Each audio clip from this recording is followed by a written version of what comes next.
እንደምትመለከቱት እንግዲህ ሳተላይቱ ላይ የምትመለከቱት የዩቴልሳት 8 ዩቴልሳት 8 ዌስት ቢ ላይ ነው የሚገኘው 8 ዲግሪ ዌስት ማለት ነው። ፍሪኩዌንሲው ትላንትናም ከትናንት ወዲያም ስናነሳ እንደነበረው 11.17.9 ላይ ወይንም ደግሞ 1179 ሜጋሄርዝ ላይ ነው የሚገኘው። ፖላራይዜሽኑ ሆሪዞንታል ነው። ኤፍኢሲው ደግሞ አውቶ ነው። ኦብቪየስሊ እሱ ላይ ብዙ ምንግባባ ይመስለኛል። ሌላኛው ሁለተኛው ሳተላይት የምንገኝበት ያህሳት የሚባል ነው። በያህሳት አንድ ኢስት ላይ 52.5 ዲግሪ ኢስት ላይ ነው የምንገኘው።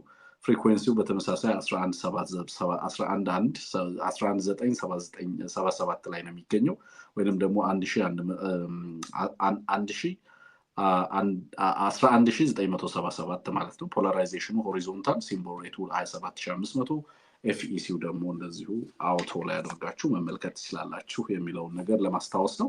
ሌላው የኤቢሲ ቤተሰቦች በዩቲዩብ ድጋፍ እያደረጋችሁ ስቲከር እየገዛችሁ ሱፐር ስቲከር እየገዛችሁ ያላችሁ እንደዚሁ ከልብ ነው የምናመሰግነው። ይህ ፕሮግራም ለብዙዎች እንዲደርስ በጣም በርካታ ሰዎች ጋር አዲስ አበባን ጨምሮ በጣም በርካታ ቦታ ላይ እየታየ እንዳለ ኤቢሲ ሰምቻለሁ። ዴይ ዋን ላይ እንግዲህ ትላንትና ወዲያ የሙከራ ስርጭት፣ ትላንትና ደግሞ ላይቭ ስትሪም ማድረግ ጀመርን። ዛሬም በቀጥታ ይሄ ፕሮግራም እየሄደ ነው። ኢትዮጵያ ውስጥ እንዳይደመጡ የተከለከሉ የቴዲ አፍሮ ሙዚቃዎችን ጨምሮ በርካታ የአማራ ሀገረኛ ባህላዊ ሙዚቃዎችም በቀጥታ እየሄዱ ነው ያሉት። በርካታ ቪዲዮዎች በሳተላይቱ እየሄዱ ነው ያሉት። ከዚህ በፊት በዩቲዩብ ላይ ማናሰራጫቸው በርካታ ፕሮግራሞችንም በቅርብ ጊዜ እንጀምራለን። በነገራችን ላይ የባህል የህፃናት ፕሮግራሞች፣ ሌሎችም ተደራሽ ሊሆኑ የሚችሉ በርካታ ፕሮግራሞችን የማዘጋጀት ፍላጎት አለን። በዛ ላይ መሳተፍ የምትፈልጉ ሰዎችም ካላችሁ የአማራውን ህዝብ ያስተምራል ያላችሁት ፕሮግራም ካለ በተለያየ ዘርፍ ማለት ነው በእያንዳንዱ ለምሳሌ ጤና ላይ፣ ትምህርት ላይ፣ በማህበረሰባችን ውስጥ ያለውን እያንዳንዱ በየዘርፉ ለምሳሌ አሁን ትላንትና አንድ ዶክመንተሪ ሰዎች ልከውልኝ ስመለከት ነበረ። የአማራ ክልል የጤና ሁኔታ በተለይ የአይን ህክምና ሁኔታ በተመለከተ የትራኮማ በሽታ ስርጭት it's one of the deadliest in the worst በአፍሪካ ውስጥ ካሉ ከየትኛውም አካባቢዎች የተለየ ከፍተኛ የሆነ የትራኮማ ስርጭት በአማራ ክልል ነው ያለው። በየትኛውም የሀገሪቱ አካባቢ በሌለ ሬት ነው የምላችሁ። የሳይንቲስቶች ቡድኖች ያደረጉትን ጥናትና የጥናት ሪፖርቱን የተመለከትኩት በዛ ላይ የተሰራ አንድ ዶክመንተሪ እንደዚሁ ሰዎች ልከውልኛል። በስፋት ማለት ሲስተሚክ የሆነ የአማራ ህዝብ እይታን የሚጋርዱ የትራኮማ በሽታ ሰለባ እንዲሆን የሚያደርጉ ህክምናው እንዳይኖር በማድረግ ዛሬም ለምሳሌ አሁን ጎንደር ላይ ዛሬ ደቡብ ጎንደር ላይ ሰማሁትን መግረጃ በዚህ አጋጣሚ ላንሳው። የወባ መከላከያ አጎበር ለማግኘት የምርጫ ካርድ ካልወሰዳችሁ አሁን መሰረት ሚዲያ እንግዲህ አሁን ማምሻውን የዘገበው ነው ማለት ከጤና ጋር በተያያዘ በምን ያህል ደረጃ ሲስተማቲካሊ ህዝቡ እንደሚጎዳ እንደሚጠቃ በትምህርት በጤና በየዘርፉ በግብርናውን ጨምሮ ማለት ነው ማህበረሰቡ ላይ አጠቃላይ ዘርፈ ብዙ ጥቃት እንደሚከናወን የሚያሳዩ መረጃዎች ናቸው ማለት ነው። በዚህ ረገድ የተለዩ ፕሮግራሞችን ዲዛይን ማድረግ የምትፈልጉ ህዝብን ማስተማር በጤናው ዘርፍ በትምህርት ዘርፍ በቀጥታ ህዝቡን ታሳቢ ያደረገ የጥናትና ምርምር ውጤቶችን እየተጠቀማችሁ ማህበረሰቡን ለማስተማር የሚደረጉ ዝግጅቶችን ቀርጻችሁ የምትመጡ ሰዎች ካላችሁ በድምጽም ልታሰራጩ ትችላላችሁ። ነሰሰሊ በቪዲዮ ላይ ሆን ይችላል። የትም ቦታ ላይ ሆናችሁ ፕሮግራሙን መስራት የምትችሉበት እድል ስላለ በቀጥታ ሲደመር 1-72309-3725 ላይ ኤቢሲን ኮሚኒኬት ብታደርጉ እንደዚህ አይነት ፕሮግራሞችን እየቀረጽን ህዝቡን በብልጥ ለማስተማር እንዲረዳን ማድረግ እንችላለን። እንዴት ስርዓታዊ ጥቃት በህዝባችን ላይ እንደሚፈጸም በየዘርፉ ማለት ነው በየዘርፉ እያንዳንዱ እንቅስቃሴ እንዴት ማህበረሰቡን ለማጥቃት እንደሚውል ለማሳየት ይረዳል። ጦርነቱ በአጠቃላይ ከምንመለከታቸው እንደዚህ ወታደር አስገብቶ አማራው ላይ ከሚያደርሱ ጥቃት ባሻገር በሁሉም ዘርፍ የተቃጣ ጦርነት እንዳለ ህብረተሰቡ እንዲገነዘብ አድርጎ ያንንም ዘርፈ ብዙ የጦርነት አቅጣጫ ወይንም የጥቃት አቅጣጫ ተገንዝቦ ለዛ ደግሞ መፍትሄ ለማበጀት ማህበረሰቡን ማንቃት አስፈላጊ ስለሆነ በዛ ላይ የምትሰሩ ሰዎች ካላችሁ ዩር ዌልካም። እኛም እንግዲህ ድጋፍ እናደርጋለን ማለቴ ነው። እናንተም ሚናና ኃላፊነት አለባችሁ። ኤጁኬተር መሆን አለባችሁ። በዚህ ቴሌቪዥን ፕሮግራም የሚተላለፈው ፖለቲካ ብቻ አይደለም ማለቴ ነው። በርካታ አስተማሪ ጉዳዮች እንዲተላለፉም ማድረግ ይቻላል። በየዘርፉ ያለውን ነገር በተለይ ማህበረሰቡ በእያንዳንዱ ሁኔታ ያለውን ነገር እንዲገነዘብ ማድረግ አስፈላጊ ነው ማለቴ ነው። በአማራው ላይ ካለውን ባሻገር ኢትዮጵያ ውስጥ ያለውን ሁኔታ ማስተማር እንፈልጋለን የምትሉ በተለያየ አካባቢ you are welcome ወይንም በዚህ ሳተላይት መጠቀም ትችላላችሁ ለማለት ነው። ሌላ ሁለት ስሞል ፈንድሬዚንግ ፕሮግራም አለን። በጣም ስሞል ሰርክል ነው ብለናል በተደጋጋሚ በአደባባይ ወጥተን ሁሉም ድጋፍ እንዲያደርግ ለማለት አይደለም።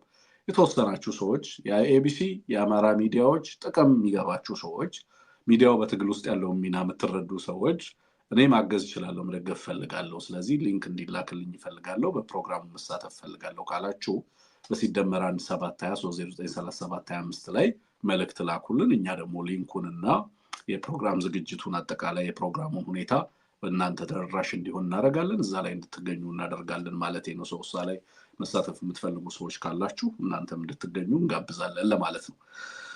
ከዚህ በኋላ እንግዲህ ይሄንን ካልኩ በኋላ በርካታ ጉዳዮች እንደተለመደው ይዤ መጥቻለሁ። ፋኖን በተመለከተ አፋብንን በተመለከተ በርካታ መረጃዎች አሉ። በዝግጅቴን አጠናቅቄያለሁ ብሏል አፋብን። ከምን ጊዜውም በላይ ከወትሮ የተለየ ዝግጁነት ይታይብኛል ብሏል። ምን ማለት ነው እናነሳዋለን። በጣም በርካታ ወታደሮች ዛሬም ገብተዋል በሁሉም አካባቢ። እያንዳንዱ ሰነድ ተሰንዷል በየአካባቢው ላይ በጣም በርካታ ወታደር ሲከዳ ከነ ፎቶግራፍ ከነ ምስሉ ሳተላይት ላይ ፎቶግራፉም ቪዲዮ ምስሉም እንደሚሄድ ተስፋ አደርጋለሁ በቴክኒሻኖቻችን በኩል። እሱን ማድረስ ፈልጋለሁ። ሌላው ሳልቫኪር አዲስ አበባ ገብቷል። ለምንድነው ኪር ወደ አዲስ አበባ የገባው? አሜሪካን ጨምሮ በርካታ ሀገራት ደግሞ ተቃውመዋል የሪክ ማቻርን አለመሳተፍ በሂደት ውስጥ በተለይ በደቡብ ሱዳን ውስጥ በሚኖሩ ሽግግሮች ላይ በደቡብ ሱዳን ውስጥ በሁለተኛ በተቃዋሚነት የሚታወቀው ትልቁ ፓርቲ በዚህ ሂደት ውስጥ እንዳይሳተፍ መደረጉ ብዙዎችን ያስቆጣ መሆኑን ተመልክተናል። በሱዳን በርካታ አዳዲስ ጉዳዮች እንዳሉ እየሰማን ያለ ነው። አገዛዙን በተመለከተ ዛሬም በርካታ ዘኢኮኖሚስትን ጨምሮ በርካታ ሚዲያዎች ዘገባ ይዘው ወጥተዋል። ክሪቲካል ትሬት ትግራይ ላይ ያለውን ሁኔታ እንደዚሁ አስመልክቶ ይዞት የወጣው ነገር አለ። አገዛዙ በተለይ የኃይል አማራጭ ትግራይ ላይ ለመውሰድ ዝግጅት እያደረገ እንዳለ ክሪቲካል ትሬት አስነብበዋል። ዘኢኮኖሚስት በኢትዮጵያ ውስጥ ያለው ያፈና ሁኔታ ከምን ጊዜውም በላይ አሳሳቢ ደረጃ ላይ መድረሱን የሚገልጽ መረጃ ይዞ ወጥቷል። ሌላው ኢትዮጵያ ውስጥ እንግዲህ በተደጋጋሚ የምንሰማው ሽብርን በተመለከተ ነው። በነገራችን ላይ የኢትዮጵያ ኦርቶዶክስ ካህናትን ጭምር በሽብር የተከሰሱባቸው ሁኔታዎች እንዳሉ መሰረት ሚዲያ አስነብቧል። ከዛ ጋር ተያይዞ እኔንም በሽብር በአደራጅነት እንደዚሁ ግለሰቦች ፕሮግራም እንደሰሩ ሰዎች ልካችሁልኛል። በእውነት ትላንትናና ከትላንት ወዲያ ምላሽ ያልሰጠሁበት ምክንያት ከአማራ አንድ ተረት አለው። ምን ይላል? ከሰደበኝ ይልቅ የነገረኝ የሚለው ነገር አለ። እንደዚህ አይነት ተራሉ ባልታ ስትሰሙ ይዛችሁ መታችሁ በዚህ ላይ ትንግርቱ ምላሽ ልትሰጥ የምትሉ ሰዎች አላችሁና እንግዲህ እንደኛ አይነት ስማርት ጭንቅላት ያላቸው ሰዎች በዚህ አጋጣሚ ስለራሳችን አናወራም አይደለም። ንቁ የሆነን ሰዎች ምናደርገውን የምንገነዘብ ምንታገልበትን ዓላማ ለና የቆምንለትን ህዝብ ጉዳይ የምንገነዘብ ሰዎች ምናደርገውን የምናቅ ሰዎች ነን። በምን አይነት አጋግባብ እንደምንቀሳቀስ የምናውቅ ሰዎች ነን። በዚህ ትግል ውስጥ በሚዲያው ዘርፍ ላይ ተሰማራንበት ምክንያት በሚዲያው ላይ አቅምና ጉልበት አለን ብለን ስለምናምን ነው። ከዛ ውጪ ሌሎች ስራዎችን የመስራት ኃላፊነት ቢኖርብን ኖሮ ደግሞ በሚዲያው ዘርፍ ላይ አንሰማራም ነበር። አንዳንድ ሰዎች እንደዚህ አይነት ነገር ስትሰሙ ራሳችሁ ይሆንና የማይሆን ነገር ለይታችሁ እዛው ምላሽ መስጠት ሲገባችሁ እኛ ምላሽ እንድንሰጥ የምትጠብቁ ሰዎች በጣም ስለምትገርሙኝ ነውና ከዛኛው ትችት ይልቅ ወይንም እዛ ጋር ከቀረበው ስም ማጥፋትና የጥቃት ዘመቻ ይልቅ በዋናነት እናንተ መታችሁ ይሄን ለኔ ለመንገር ጥረት ስታደርጉ በእናንተ ነው በሳቸው እውነት ለመናገር ማለት ነው። እንዴት አትገነዘቡም? እንዴት አታውቁም እላለሁ ማለት ያለ እኔ በምን አይነት ህግ ውስጥ በምን አይነት ሀገር ውስጥ እንዳለን ትገነዘባላችሁ ብዬ ስለማስብ ነው። ምን እንደሚፈቀድና ምን እንደማይፈቀድ የምናውቅ መሆናችንን ታውቃላችሁ ብዬ ስለማስብ ጭምር ነው ማለት ነውና እንዲህ አይነት አሉባልታ እንዲህ አይነት ስም ማጥፋት ዘመቻዎች ሲመጡ ፖለቲካዊ ዓላማውን ለመረዳት እስከዛሬ ማስተምረው እስከዛሬ እዚህ ቁጭ በሚዲያ ላይ መሞግተው ትረዳላችሁ ፖለቲካውን እንድታውቁት። እያንዳንዱ ጥቃት ለምንድን ነው የሚደረገው? አንድ ስም ማጥፋት ዘመቻ ሲደረግ ከጀርባ ምን አለው? ምን ታስቦ ነው የሚለውን እንድታዩ ነው የምፈልገው ሁሉ ጊዜ ማለት ነው።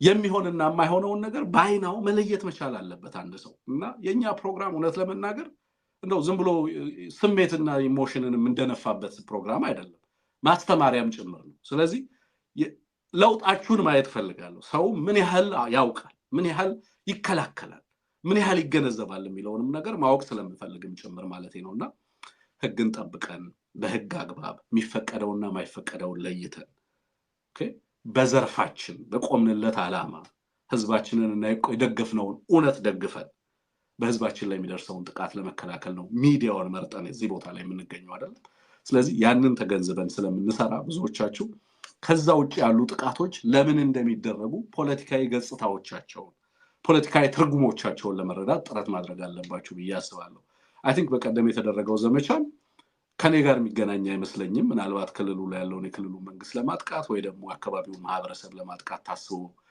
ይሆናል ብዬ ነው ማስበው በቀጥታ ግን ከኔ ጋር ምክንያቱም እኔ ከዛ ተቋም ከለቀቅኩ አይ ቲንክ 4 ዓመት ምናምን ሆኖኛል ከዛ በኋላ ፉል ታይም ዴዲኬት አድርጌ ራሴን የምሰራው ከአማራ ዝግጅት ጋር ነው አይታችሁ ከሆነ እንደውም እንግዲህ በክልል ውስጥ የሰራዋቸውን ስራዎች ላንሳብል አንቱ ከሚባሉ ሰዎች ምሁራን መካከል አንዱ ነኝ እዛ ክልል ላይ ሶማሌ ክልል ላይ ዩኒቨርሲቲ ውስጥ በርካታ ግራጁዌት እና ፖስት ግራጁዌት ፕሮግራሞችን ያቋቋሙ በዳይሬክተርነት በዲንነት ያገለገሉ ከሙስታሂል እስከ ፊቅ ከሃርጌሌ እስከ ሃርጌሳ ይሄድኩ በበረሃ በምን ሪሰርች ምርምሮችን የሰራው በርካታ በሺዎች የሚቆጠሩ ተማሪዎችን ያስተማርኩ የዩኒቨርሲቲውን ተቋማት በሁሉም ቦታ ላይ እንዲሰፋፋ ያደረኩ ኦኬ ያልሰራው ስራ የለም በጣም ከሚኮራባቸው የሶማሌ ማህበረሰብ ያስተማርኳቸው ልጆች እጅግ ከሚኮሩበት መምህር አንዱ ነኝ በነገራችን ላይ ስለራሴ አውርቼል ስለማላቅ ሊሆን ይችላል ኦኬ በጣም በኩራት ያገለገልኩት ማህበረሰብ በጣም የሚወደኝ ህዝብ ነው የሶማሌ ህዝብ እና በጣም የማከብረውና የምወደው ህዝብ ነው እኔ በጣም የማከብረውና የምወደው ህዝብ ነው ስራዬን ያውቃል ሙያዬን ያውቃል እንዴት ሀገርን እንዳገለገልኩ በዚህች እፍኝ በማትሞላ እድሜ እንዴት ኢትዮጵያን እንዳገለገልኩ እኔ የማውቅ ሙሉ ወጣትነቴን ለሀገሬ ነው የሰጠሁት ዛሬ በእንደዚህ አይነት ነውር እኛን ለመክሰስ የሚሞክሩ ሰዎች ኦኬ ኢትዮጵያ እንግዲህ ቢሆንላት ኖሮ እንደኛ አይነት ሰዎችን አቆይታ ኦኬ በዘራችንና በዘር ማንነታችን ሳትለየን ዛሬ ከምታጠቃን ይልቅ ሰብስባን ቢሆን ኖሮ ዕውቀታችን በብዙ ነገር ባገዛት ነበር ዛሬ ግን አልፎም ተርፎ ስለ አንድነትና ስለ ባንዲራ ክብር የዘፈኑ ልጆች በማንነታቸው የሚሸማቀቁበት ስለ አንድነት ስለ ፍቅር የዘፈኑ ሰዎች የሚጠቁበት ሀገር ሆኖ look if someone ፓትሪዮቶች በሀገሪቱ ውስጥ የሚጠቁ ከሆነ ሀገር ወዳዶች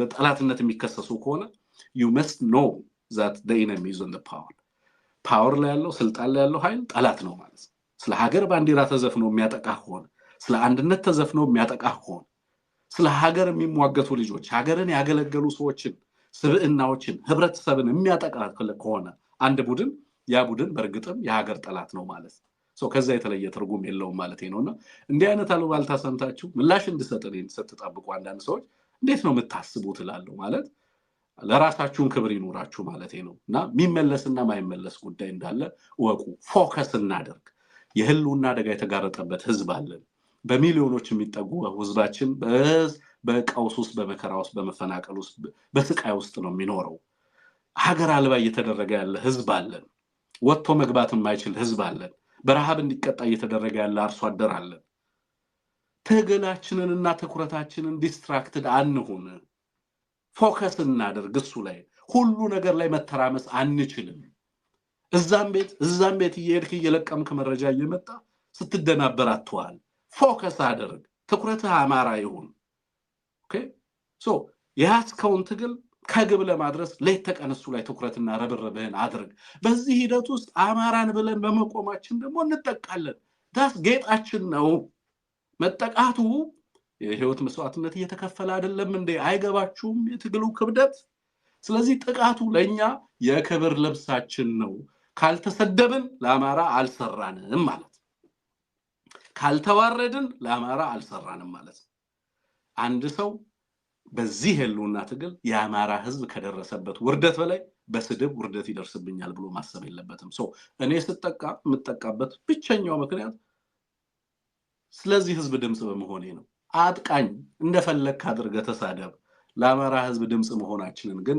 አናቆምም ለምን የአማራን ህዝብ ስናቆም ያኔ ታከብረናለ የዛኔ ለሚደርስብንም ጥቃት ሰለባ ለሚያደርጉንም ሰዎች ይቅርታ ቢጠይቁን ይሆናል የዛኔ ህዝባችን እንደ ህዝብ ተዋርዶ ተንቆ ተገፍቶ ሀገር አልባ በሚደረግበት ውስጥ እኛን በግለሰብ ደረጃ አክብሩን ብሎ መጠበቅ የሚቻል ነገር ነው ብዬ አላምንም ስለዚህ ትኩረታችን ላይ ስራችን ላይ እናደርግና ከዛ በኋላ ኦኬ ነገ ህግ ሲኖር ፍትህ ሲኖር ደግሞ በሀገራችን ውስጥ ኢትዮጵያ ማንን እንደምታከብር ማን በርግጥም ለሷ እንደለፋ ማን እንደሰራ ማን ለዛች ሀገር ዋጋ እንደከፈለ እንግዲህ ህዝባችንና ነገ ሀገር የምትወስነው ነው የሚሆነው ማለት ነው በዚህ ሂደት ውስጥ በጣም ብዙ የተደበላለቀ ብዙ መስቀልቅል ያለበት ነው ካህናት በሽብር ወንጀል ከአይሲስ እና ከአልሸባብ ጋር ተያይዞ የሚከሰሱበት ሀገር ሆኗል ሀገሩ አላማውና አንድምታው ምንድነው የሚለው ምናልባት በኋላ ካንሙት ጋር ላነሳ ይችላልውና በዛ መንገድ ወሰዱት ለማለት ነው የተወደዳችሁና ከሰደበኝ ይልቅ የነገረኝ የሚለውን ግን ሁሉ ጊዜም እንዳትረሱ እንደዚህ አይነት አሉባልታ ይዛችሁ መጣችሁ በርግጥም ላምባላለበት ኩበት ለቀማ ደደቦች እንዳልሆነን ያወቃችሁ ምን እንደሚሰራና ምን እንደማይሰራ ምናውቅ ስማርት ልጆች እንደሆነ ያወቃችሁ ስትደናበሩ አትዋሉ ማለት ነው so I can't just explain myself because ስራዎቼ ትግሌ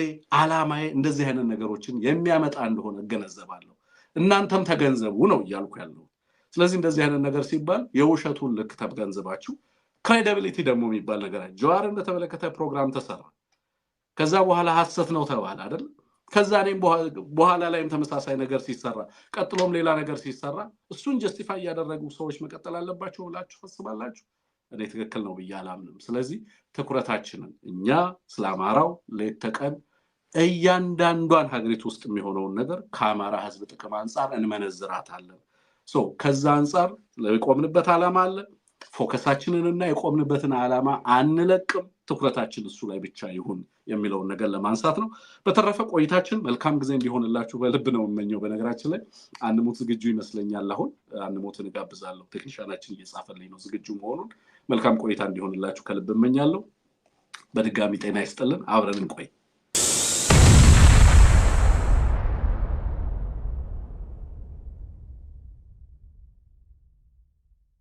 ወንድም አንሙት እንኳን ደህና መጣ ያ እንኳን ሃፒ ፍራይዴይ ብያለሁ እንኳን ለአርብ አደረሰ መልካም ሳምንት ዊኬንድ እንዲሆንልን ከወዲሁ እመኛለሁ ስላለህን ክብር ይሰማናል አንተ ሁሉ ጊዜም በዚህ ፕሮግራም ላይ ስለምትኖር ማለቴ ነው ዛሬም እንደተለመደው በርካታ ነገሮችን ታደርሰናል ብዬ ተስፋ በማድረግ ነው አንሙት ዛሬ ፕሮግራማችንን እንጀምረው ከዛ በፊት ግን አድማጭ ተመልካቾቻችንን ሰላም በል በሳተላይት እየተከታተሉ ነው ያሉ ሀገር ቤት ያሉ ሁሉንም ሰላም እንድትል በዚህ አጋጣሚ ጠይቃለሁ በነገራችን ላይ ትላንትና ከተላኩልን መልእክቶች አንድ በኦሮምኛ የተላከልን መልእክት ነበር አንሙት ላምበውና ከዛ ተርጉሙን ላቅርብና ከዛ ሰላምታውን ብታደርስ ደስ ይለኛል ከኦሮምኛ አድማጮች የተላከልን መልእክት ይመስለኛልና ምን ይላል አብይ አማ ብኔን ሰመዳይታ ኤጅራ ይላል አብይ አሁን የቆሰለ አውሬ ሆኗል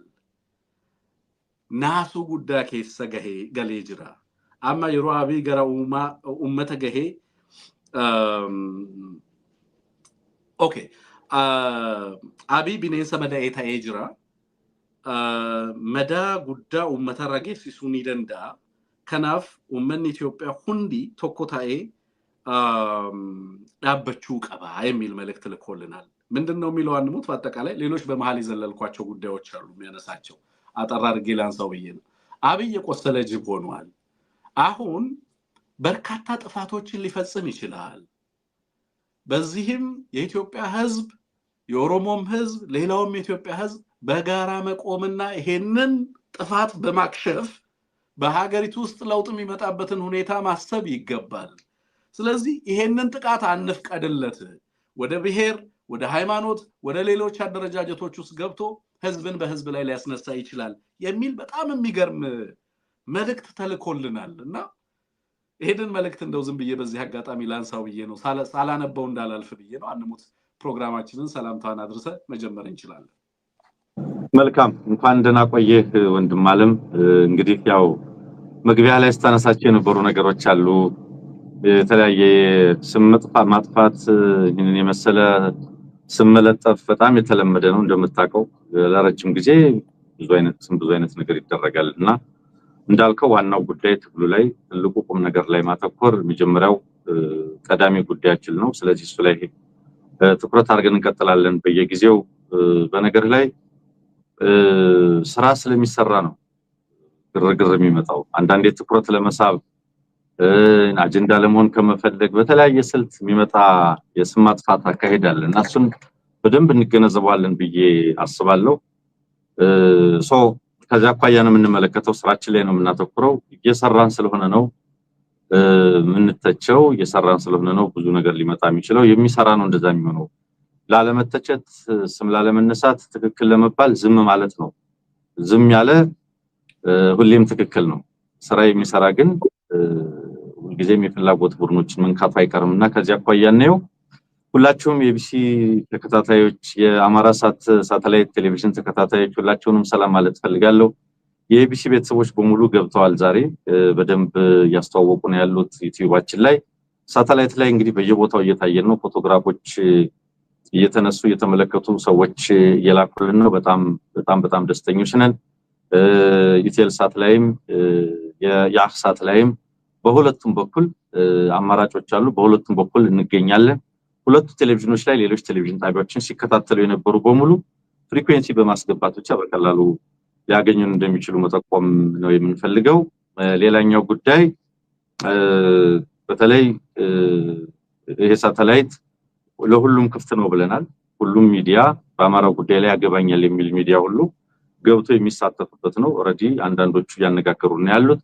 ስለዚህ ሳተላይቱ የሌሎች ሚዲያ የዩቲዩብ ሚዲያ ዝግጅቶችን ማስተላለፍ እንደሚቀጥል በዚሁ አጋጣሚ ለመጠቆም ነው። ድጋፍ ማድረግ ይገባል። ከምንም በላይ በተለይኛው ዩቲዩባችን በጣም ነው ሻዶባን እየተደረገ ያለው። እንደው ለምን እንደሆነ ሁሉ ላይ ሊገባን በማይችል ደረጃ ነው። ያም ሆኖ ከ1000 ሰው በላይ በየቀኑ ይከታተለናል በቀጥታ ስርጭት ላይ ማለት ነው። ስለዚህ ይሄ በተለይ የኦዲየንስ ሪአክሽን ሰፋ ብሎ ከመጣ በደንብ ብዙ ሰው እንዲያይን የሚያደርግ ስለሆነ ሼር ማድረጉ በተለይ ደግሞ ስንገባ ደግሞ በቀጥታ እንዲደርሳችሁ ለማድረግ ደወል ምልክት መንካትና ለሌሎች ማጋራት በጣም አስፈላጊ መሆኑን ለመጠቆም ፈልጋለሁኝ። በአጠቃላይ እንግዲህ ኤቢሲ በብዙ ሂደት ውስጥ አልፏል። ዛሬ ደግሞ አዲስ ምዕራፍ ከፍቷል። ዝግጅታችንን አጠናክረን እንቀጥላለን። በየጊዜው የሚከሰቱ ጉዳዮችን ከዜናነት ባለፈ ምን ትርጉም አላቸው፣ ምን ማለት ነው፣ ለኛ ትግል ምን ማለት ነው፣ ለምንታገለው አካል ምን ማለት ነው፣ ምንስ ማድረግ ነው የሚገባን የሚለው ነገር የኛን የመሰለንን ሐሳብ ሁልጊዜም እናጋራለንና በዚህ ሂደት ውስጥ ደግሞ ሁልጊዜም አጋር የሆኑ የሚያበረታቱን ጉልበት የሆኑ በጣም በርካታ ታማኝ ተመልካቾች፣ የኛ ወዳጆች፣ አድናቂዎች፣ ቤተሰቦች ስላሉ ኩራት ይሰማናል ለማለት ነው። ስለዚህ ላልደረሰ እንዲደርስ ዩቲዩባችንን አድርጉ፣ ላልደረሰ ያልሰማን እንዲያይ የሳተላይት አድራሻችንን ጠቁሙ ለማለት ነው የምፈልገው። ወንድም አለ በጣም ነው የማመሰግነው። ጥሩ ማሳሰቢያዎችን ሰጣል። ስቲከር የሚገዙትም አድማጭ ተመልካቾቻችን አሉ እና አክሎ ሎጂስቲክስ በየዕለቱ አመስግነናቸው ማንጨርሳቸው። እንግዲህ እነዚህን ሰዎች ሁሉ በመጽሐፍ እንግዲህ ወደፊት በአማራ ህዝብ ትግል ውስጥ እነዚህን ተቋማት ምናምን የሆነ ቦታ ላይ ለቁም ነገር በማድረስ ረገድ የተከፈሉ በርካታ ዋጋዎች አሉ። እነዛ ዋጋዎችን የምንዘክርበት ጊዜ ይመጣል ብዬ አምናለሁ። በጣም በርካቶች እዚህ ጊዜያችሁን፣ ገንዘባችሁን፣ ሰዓታችሁን የምትሰጡ ለጋሶች በሙሉ ማለት ነው ከልብ ነው የምናመሰግነው። አንሙት ከአማራ ፋኖ አፋብን ብሔራዊ ንቅናቄ አዳዲስ ነገሮች ምን አሉ? ዝግጁ መሆኑን እንግዲህ ዛሬም ሰምተናል። በተለያየ መንገድ ያገኘናቸው መረጃዎች ንቅናቄው የአማራ ፋኖ ብሔራዊ ንቅናቄ ከምን ጊዜውም በላይ ሙሉ ወታደራዊና ፖለቲካዊ ዝግጅቱን እያጠናቀቀ የሚገኝ መሆኑን ነው እየሰማን ያለነው መረጃ which is critical። በሀገሪቱ ያለችበትም ክሪቲካል ታይም ነው። አንሙት ወሳኝ የሚባል ምዕራፍ ላይ ነው ሀገሩም ያለው። የአማራውም ዝግጅት ወሳኝ በሚባል ምዕራፍ ላይ ይገኛል። እውነት ለመናገር በጣም በርካታ ፓራላል ስራዎች ናቸው እየተከናወኑ ያሉት። የሚቀሩ ነገሮች አሉ፣ ምንም ጥያቄ የለውም። አንረካም አይደለም። አማራው ጋር የተረዳሁትም ነገር ምንድነው፣ ነገሮች ቢሰሩ ራሱ የሚረካ ማህበረሰብ አይደለም። በደንብ በየዕለቱ ኤክሰለንስ ይፈልጋል። በየዕለቱ ነገሮች ይሄ ኒር ቱ ፐርፌክት መሆንን ይጠይቃል። እያንዳንዱ ነገር በሚገርም ሁኔታ እንዲሰራ ዝግጅቱ በዛው ልክ የሀገሪቱን ያለችበትን ነባራዊ ሁኔታ፣ መጪ ፈተናዎችን፣ ቀጠናዊ ሁኔታዎችን፣ ዓለም አቀፋዊ ሁኔታዎችን ታሳቢ ያደረገ ግን በዚህ ሁሉ ደግሞ ደስ የሚለኝ ነገር ምንድነው አንሙት የሚገርሙ ልጆች መነሳታቸው። የሚደንቁ ልጆች በዚህ ትግል ውስጥ መፈጠራቸው የሚገርሙ አንተ ሁሌም እንደምትለው the best of Amharas በዚህ ትግል ውስጥ ያሉ የአማራው ምርጥ ጭንቅላቶች የምትላቸው አንተ ብዙ ጊዜ የዚህ ትግል ይሄንን ትግል ኦውን ማድረጋቸው አርሶ አደሩ የዚህ ትግል ባለቤት መሆኑ ሰፊው የህብረተሰብ ክፍል የትግሉ ባለቤት መሆኑ የሚያስደንቀኝ ነገር እሱ ነው and በዓለም አቀፍ ደረጃ ደግሞ ያሉ የአማራ ልሂቃን በሚያስደንቅ መንገድ እንደው አንዳንዴ በማህበራት ደረጃ የተደራጀው ነው የምናውቀው አንሞት ግን ከዛም በዘለለ በጣም በርካታ በጣም ሰፊ ጥልቀት ያላቸው በዚህ ትግልና ይሄንን ትግል ሀገሪቱ ውስጥም ያለው ሁኔታ በትክክል የሚገነዘቡ መጠነ ሰፊ እንቅስቃሴዎችን የሚያደርጉ ብዙ የልሂቃን ስብስቦች እንዳሉም ደግሞ ተመለከታለ በሚያስገርም ሁኔታ ማለት ነው በርካታ ስራ አሁንም መሰራት እንዳለበት ሳናቀርተን አይደለም ግን ብዙ የሚያስገርሙ ነገሮችንም እየተመለከተን እንዳለን መጠነ ሰፊ ስራዎችም እንደሚሰሩ ስለምንመለከትም ጭምር ነውና ከሚዲያው ባሻገር የሚሰራው መሬት ላይ የሚሰራው በተለያየ መንገድ የሚሰራው ነገር አስገራሚም ስለሆነ ነውና አፋብን በዚህ ረገድ አንተም እንዳልከው ሰሞኑ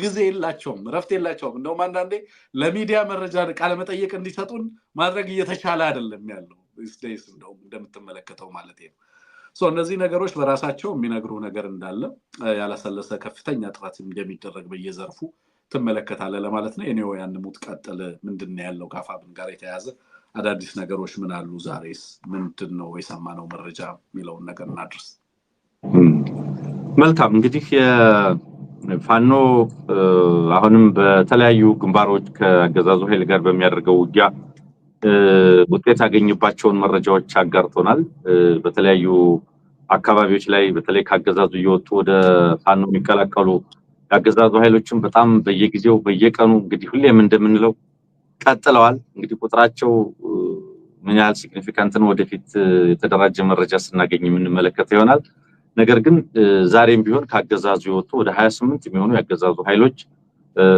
የፋኖ ጎንደር ጠቅላይ ግዛት እዝ ደጃዝማች በላይ ዘለቀ እዝ 305ኛ ጎቤ መልኬ ኮርን ተቀላቅለዋል የሚል መረጃ ተልኮልናል 28 ናቸው በድምሩ ከነዚህ ውስጥ 4ቱ ሚሊሻዎች ናቸው 9ኙ አድማ ብተና አባላት ናቸው 15ቱ የመከላከያ ሰራዊት አባላት ናቸው ሰው ይሄንን ያክል ኃይል ዛሬ ብቻ ካገዛዙ ወጥቶ ወደ ፋኖ መቀላቀሉን የተመለከተ መረጃ ነው የደረሰን እንግዲህ ይሄ እንደምታውቁት ከምህረት አዋጁ ጊዜ ጀምሮ በጣም በተለያዩ አካባቢዎች ላይ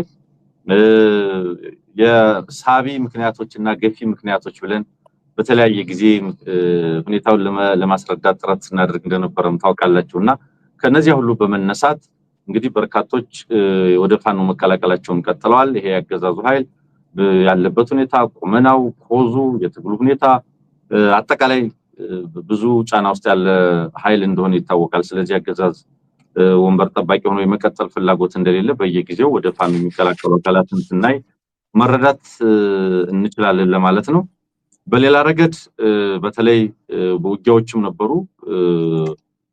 ምናልባት ከዚሁ ጋር ተያይዞ ሌላ የመክዳት መረጃ ወይም ወደ ፋኖ መቀላቀልን የተመለከተ መረጃ የደረሰን 6 ያገዛዙ ሰራዊት አባላት እንደዚሁ የአፋብን ሸዋ ጠቅላይ ግዛት አሳምነው እዝን መቀላቀላቸውን የተመለከተ ነው 28ቱ የጎንደር ቀጠና ላይ ማለት ነው የደጃዝማች በላይ ዘለቀ እዝን ተቀላቅለዋል በደቡብ አማራ ቀጠና የአፋብን ሸዋ ጠቅላይ ግዛት እዝ አሳምነው እዝን ደግሞ እንደዚሁ 6 ያገዛዙ ኃይሎች በሁለት ቀናት ውስጥ ብቻ መቀላቀላቸውን የተመለከተ መረጃ ተልኮልናል ከነዚህ ውስጥ 4ቱ የመከላከያ ሰራዊት አባላት ናቸው የአፄ አምደ ጽዮን ኮርን አፄ ዳዊት ክፍለ ጦርን ከነሙሉ ትጥቃቸው ተቀላቅለዋል የሚል መረጃ ነው የላኩልን በተለይ በተመሳሳይ ከዚህ ላይ ከብልጽግናው 104ኛ ልዩ ዘመቻ አየር ወለድ ኮማንዶ ክፍለ ጦር አንድ የሰራዊቱ አባል እንደዚሁ የመሐመድ ቢሆነኝ ኮር አስቴማ ጉማ ተራራ ለጦርን ተቀላቅሏል የሚል ነው ከ101ኛ ያገዛዙ አየር ወለድ ክፍለ ጦር አንድ አባል ከ105ኛ ክፍለ ጦር አንድ አባል ከ15ኛ ክፍለ ጦር ሁለት መከላከያ ሰራዊት አባላት ናቸው አሁንም ፋኖን የተቀላቀሉት ማለት ነው ስለዚህ በየቀኑ በየጊዜው ካገዛዙ ይወጣ ፋኖን የሚቀላቀለው ኃይል በዚህ ልክ የጨመረ መምጣቱን ለመረዳት እንችላለን በሌላ ረገድ የአማራ ፋኖ ብሔራዊ ንቅናቄ ወሎ ቤት አማራ ሚሊሊክዝ 106ኛ ኮር 34ኛ ክፍለ ጦር ውጊያ ማድረጉን ገልጾልናል ለተከታታይ ሁለት ቀናት የተደረገ ውጊያ መሆኑን የሚያሳይ መረጃ ነው የተላከልን በተለይ የጋዞ ወረዳ ዋና ከተማ የሆነችው ስታይሽ ከተማን ግማሽ አካሏን እንዲሁም ግማሽ ከተማውን ክፍል ማለት ነው ፖሊስ ጣቢያን ጨምሮ በፋኖች ቁጥጥር ስር መዋሉን በተለይ ደግሞ በርከት ያለ ያገዛዙ ኃይል ተመቶ ስታይሽ ሆስፒታል በቁስለኞች ተሞልቷል የሚል መረጃ ነው ያጋሩልን። በሌላ ረገድ እንግዲህ ዛው ከፋኖሎች ጋር በተያያዘ ደብረ ወርቅ ከተማ አገዛዙ የራሱን የሚሊሻ አመራሮች መረሸኑን የተመለከተ መረጃ ልከውልናል። 3 የሚሊሻ አባላት ናቸው። አንደኛው እንደውም የሚሊሻ ኃላፊ ነው፣ ሌላኛው መረጃና ደህንነት ኃላፊ ነው፣ ሌላኛው እንደዚሁ አባል የሆነ በስርዓቱ በአደባባይ መሀል ከተማ ላይ ነው የሚለው ደብረ ወርቅ ላይ እርምጃ እንዲወሰድባቸው ተደርጓል። ግን በአጠቃላይ እዛ አካባቢ ከ10 በላይ ሚሊሻዎች በስር ላይ መሆናቸውን ከምዕራብ አማራ እዝ 74ኛ ክፍለ ጦር መረጃዎች ደርሰውናል ለማለት ነው። ወንድም አለም እንግዲህ ሌሎች ከፋኖ ውጭ ያሉ የዜና ገጽታ ያላቸው ወይም አንድምታ ልንመለከትባቸው የምንችላቸው መረጃዎች አሉ። ከሲንቄ ባንክ ጋር የተያዘ የሰራተኛ ማህበራት አመራሮች መታሰራቸውን የተመለከተ መረጃ አለ። ቅድም ስጠቅሰው የነበረው እንደዚሁ የጋዜጠኛውን አፈና ተመልክቶ ዘኢኮኖሚስት የገለጸው መረጃ አለ። እነዚህና መሰል ጉዳዮች ከሞላ ጎደል በመረጃነት ዛሬ ከተጋራናቸው መካከል ናቸው። በተለይ ግን አስቂኝ ሆኖ ስንመለከተ የነበረው 5 ቀሳውስት ከአልሻባብ እና አይኤስአይኤስ ጋር በመተባበር ሶማሊያ ድረስ ስልጠና በመውሰድ በሽብር ክስ አገዛዙ ፍርድ ቤት አቅርቧቸዋል። እንግዲህ የኢትዮጵያ ቀሳውስት ከአይኤስአይኤስ እና አልሻባብ ጋር በስልጠናና በሽብር ትብብር ውስጥ ተገኝተዋል የሚለው መረጃ ስለዚህ አገዛዝ ድንበር የለሽ ቅድም አንድ ጽሁፍ እያጋራህ ነበር። ይሄ አገዛዝ ወንበሩን ለመጠበቅ ድንበር የለውም፣ የሞራል ድንበር የለውም። እኛም ስንል ነበር የሞራል ድንበር የለውም፣ የስነ ምግባር ድንበር የለውም፣ በብዙ ጉዳዮች ላይ ድንበር የለሽ እንቅስቃሴ ነው የሚያደርገው ስንል ነበርና ዛሬ በዚህ ደረጃ ነው። ይሄንን እንግዲህ በዝርዝር እንመለከተዋለን ብዬ ተስፋ አደርጋለሁ።